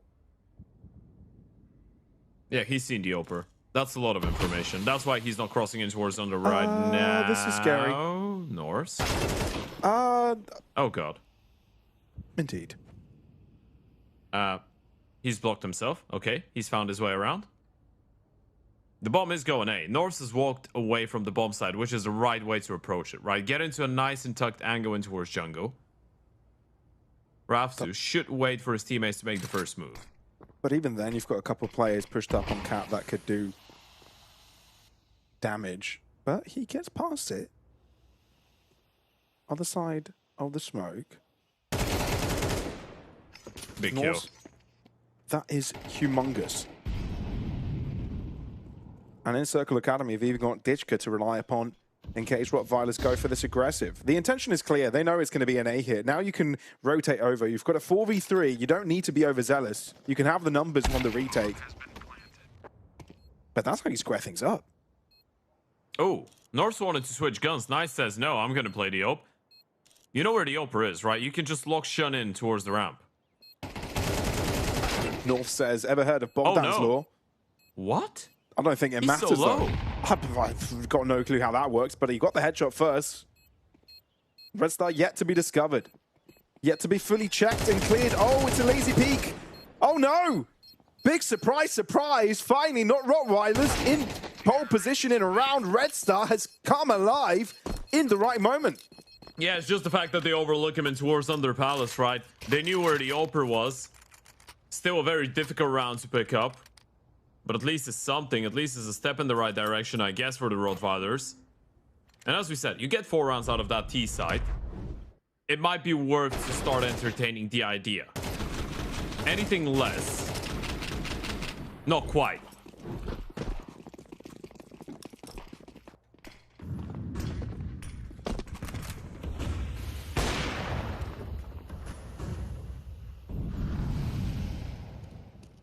Anything less, and you might be saying goodbye to your Barcelona dream. Or shout out to LORGAR. First was for Rifler. Yeah. Is this where rottweilers start to gain some steam, some confidence? I've got no clue, man. This is, if they do, this literally makes no sense. I don't really know. This game has been bending the laws Ditchka also of getting out of Counter-Strike. position. Poor. Inner Circle Academy getting the better end of those fights, though. Rottweiler trying to be explosive. Ships finally getting something to get going his way, but 3POC, now he's come alive. Now he's showing once again who is truly the boss on the server today. Yeah, I'm just loving the way that these guys are enjoying themselves. I mean, they are trying to make some sense of it. They're always ready to fight middle, essentially, when the teams initiate something. There's always a response. There's always someone ready in line to fight together with their teammates. There's very few solo plays. I mean, this was a solo play from 3POC, but hey, he's been having a good day. We be having a good These time guys are out here. solid. I'm growing up to be a fan of Inner Circle Academy, man. I really hope we see them play a LAN event soon enough. Wink, wink. I think we caught ourselves being big fans of Inner Circle Academy as well during the group stage. Yeah, yeah. In general, as a package with their performance throughout the event, I think they've won me over. I like these guys. a lot more mature, at least the way they're playing, in comparison to what you'd expect from their experience level, the amount of officials played.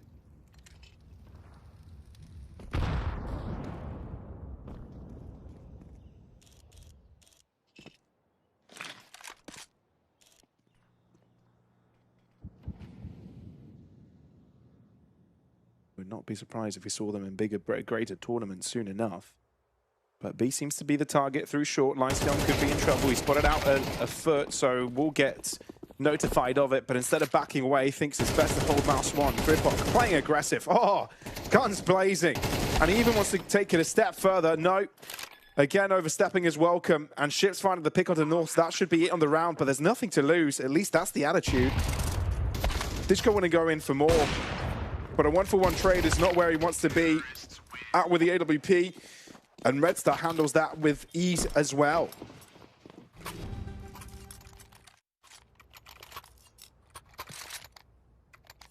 Okay, 2 rounds on the board. Do you get a third? And does it change anything if you do get a third? That is the better question, I feel like. Maybe not. Maybe it doesn't.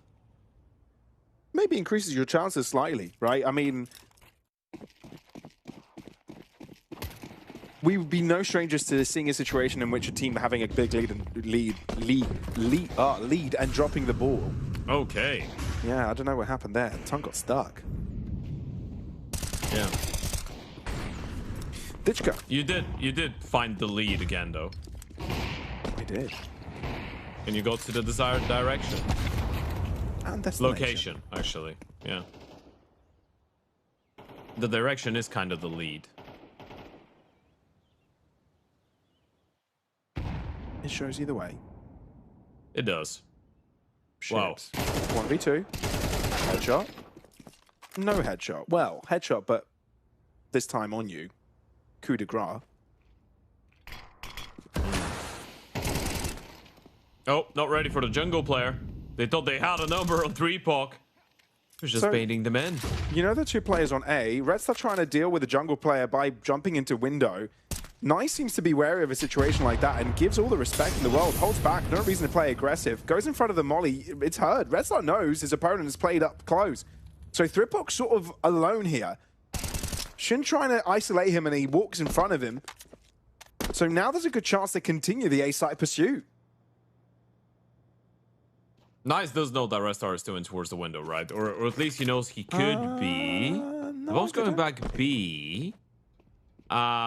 Is that the play? Lysing's just gonna... Well, it's a fake. They're trying to bait a move, and now they're going back A. But then Nice again, is Red not Star could buying get into caught. it. Oh, never mind. He does get the kill. They must be moving on a completely different frequency, Ted, because it's worked. That was actually quite close. He could have gotten the kill a little bit to the left, but it's a 1v2. He's got a smoke, a defuse kit. Smoke utilized in towards jungle, though. This could get a little bit dicey. He would have loved to have that one to deploy on top of the bomb. He hasn't got a clue where the 2 players are. I mean, no, double ramp moving is towards the left. Yeah, double ramp is very difficult to read into. You won't be You ready got another for it. molly, NHE, maybe there was a way in, but yeah. You're in the dark. And it's a double push coming through from rottweilers. Shun connecting with yet another headshot. So rottweilers mitigating the difference at the end of the half. A rough start to the game for them. And it's not rough in woof. Yeah, you can see the expression of Red Star as well towards the end. That was a good one, Pavlos. Yeah, I can see the look in your eyes. It was a good one. You wanted me to say it was a good one? It was a good one. Thank you, Ted. I appreciate you appreciating me. But yeah, Red Star is still a little bit... He looks a bit disheartened. I mean, he's been trying to play his heart out, but it's still such a difficult map of Counter-Strike. Long way to go. Yeah, very much so.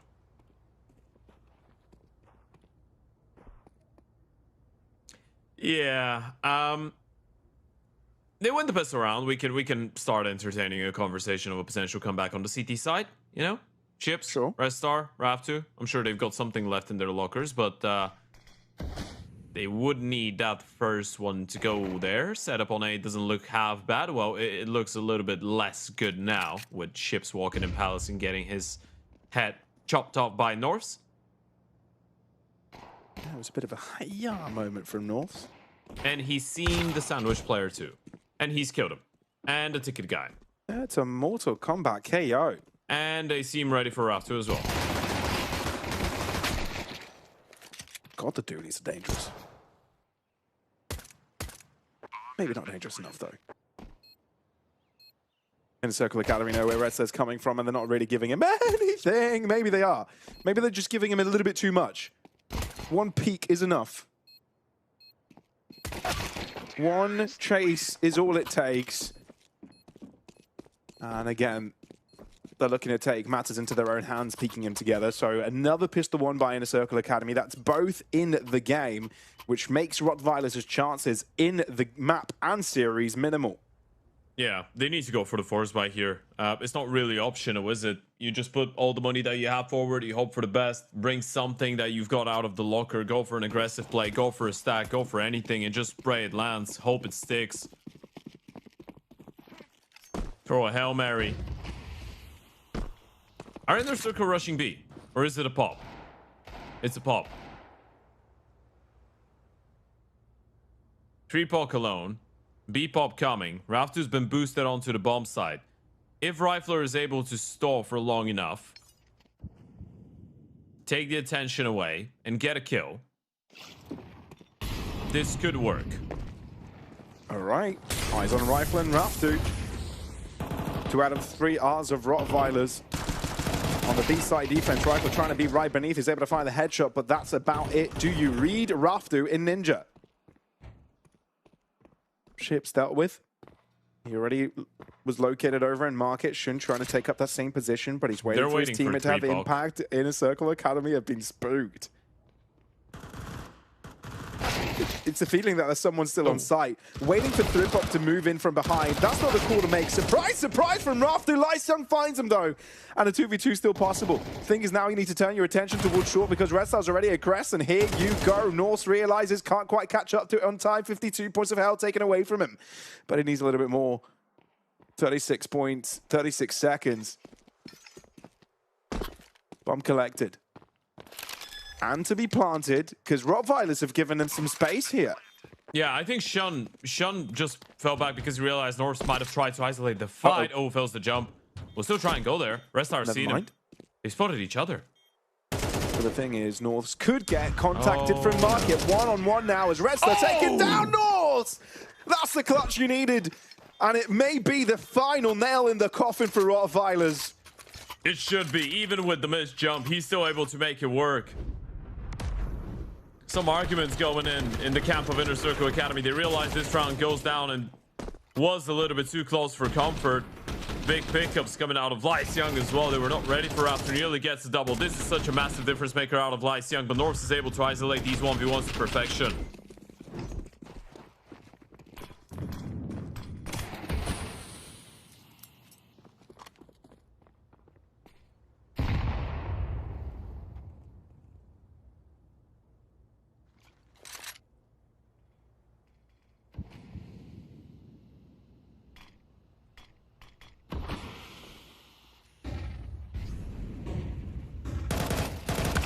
Circle Academy. Now looking to push through B. Thripop loses his life, so there's no second angle to this. Red start getting some damage, but still, entry to the site successful for Inner Circle. Dishka getting the headshot first was crucial, because that could have been troublesome. Either way, rottweiler's in a dire situation. Less so in this round, more so in the grand scheme of things, but now becoming quite dire in the round 2. Shun having to save within a Circle Academy, finding themselves on map point.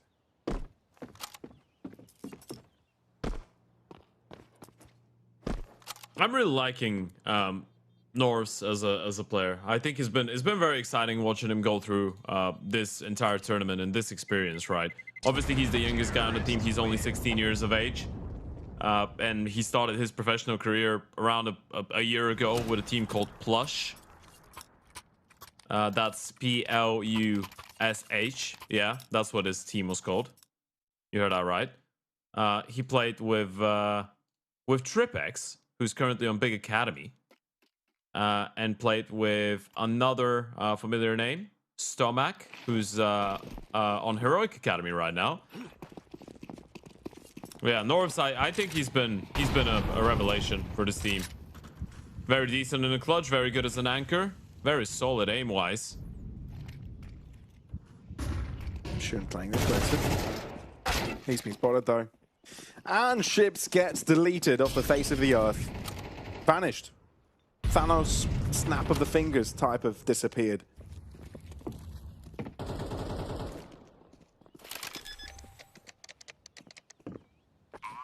And it's turned out to be quite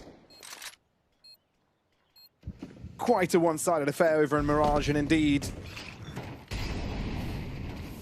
as much as rottweilers wanted to kick scream their way in the first one, becoming so close, getting so far, having so many individual performances, but still not able to win it, it ends up hurting them mentally, and it doesn't allow them to get back into the series correctly. 13-3 is the score as Inner Circle's Academy remain in the tournament. The same cannot be said about the Bulgarian squad of rottweilers. We'll have to say goodbye to them, as this was an elimination matchup that Inner Circle Academy will be winning. Yeah, it's a little bit unfortunate for the rottweilers. Obviously had a good run going through the tournament. I think there was a couple of maps on which you could see the individuals, primarily Ships and Red Star, put in on a good performance. A couple good moments out of Raf2 as well. But in the end of the day, that situation with Harn coming in, going out, coming in, going out, and the lack of consistency and the amount of times we've seen him start off very competitively, but then struggle to close out a map and then completely capitulate on the second map, I think was just a little bit too much for them to handle and overcome. On the other hand, a very good performance out of Inner Circle Academy. Overpass was not really steady at all, but it's not really a map that we expect them to be great on. I feel like it was more of a punishment pick for them going into the series. Mirage was a lot more like it. We saw the real face of some of the other guys, but 3POC, all in all, definitely, in my opinion, the man of the match for them all across the two maps. And it wasn't even the lowest. He was even the lowest fragger in the final map, right? Like, you had so many others step up. Lice Young North. Not that 3POC wasn't relevant in the game itself. He definitely was. It's just that his services weren't as required as often, right? His individual madness wasn't needed because he had the consistency and the dominance that was shown across all the other areas of the map, right? Like you said, North's a very standout performance from him as well. Really smart with the way he navigates around the map, and it definitely showed with his performance today. So like you can see on the bottom end of your screens, Inner Circle Academy make it through. Same could be said about KOLESIE, as we saw them take Mix KS in a 2-0 fashion earlier today. And that is 6 teams still remaining. But tomorrow, Ted, we'll start to figure out who will be making it to Barcelona straight away. Yeah, absolutely. We've come to that point where every single game from here on out in the close qualifier is going to have the price of a spot in that LORGAR ranking Season 1 LAN event in Barcelona taking place later on this month. And it's going to be very exciting. We're kicking things off with HYPERSPIRIT taking on Bondi. That's going to be happening at 5 p.m. tomorrow. And then we're going to have Unity taking on ASTRAL at 7:30 p.m. Central European time. So this is where we finally enter the big games, right? It's been a very long run. A lot of Counter-Strike played out. A lot of teams that we've had to say goodbye to over the course of the last couple of weeks. But we're finally coming into the very, very much most significant part of this entire qualifier. Yeah, all teams essentially one game away, but the teams on the upper bracket have the delicacy of, even if they have a mishap, they'll have a second chance to get there. So yeah, no, like you said, a long, close qualifier journey, but it could come to a rewarding end soon. And what an end would that be, playing over in Barcelona in a $50,000 LAN? We'll be finding out tomorrow, guys, which are the first two teams to make it there, as we have 4 total spots available in the qualifier itself to join on the invitees. But that is it from us tonight. So I hope you guys have a lovely evening, lovely night, and a good night's sleep. And we'll see you again tomorrow.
game.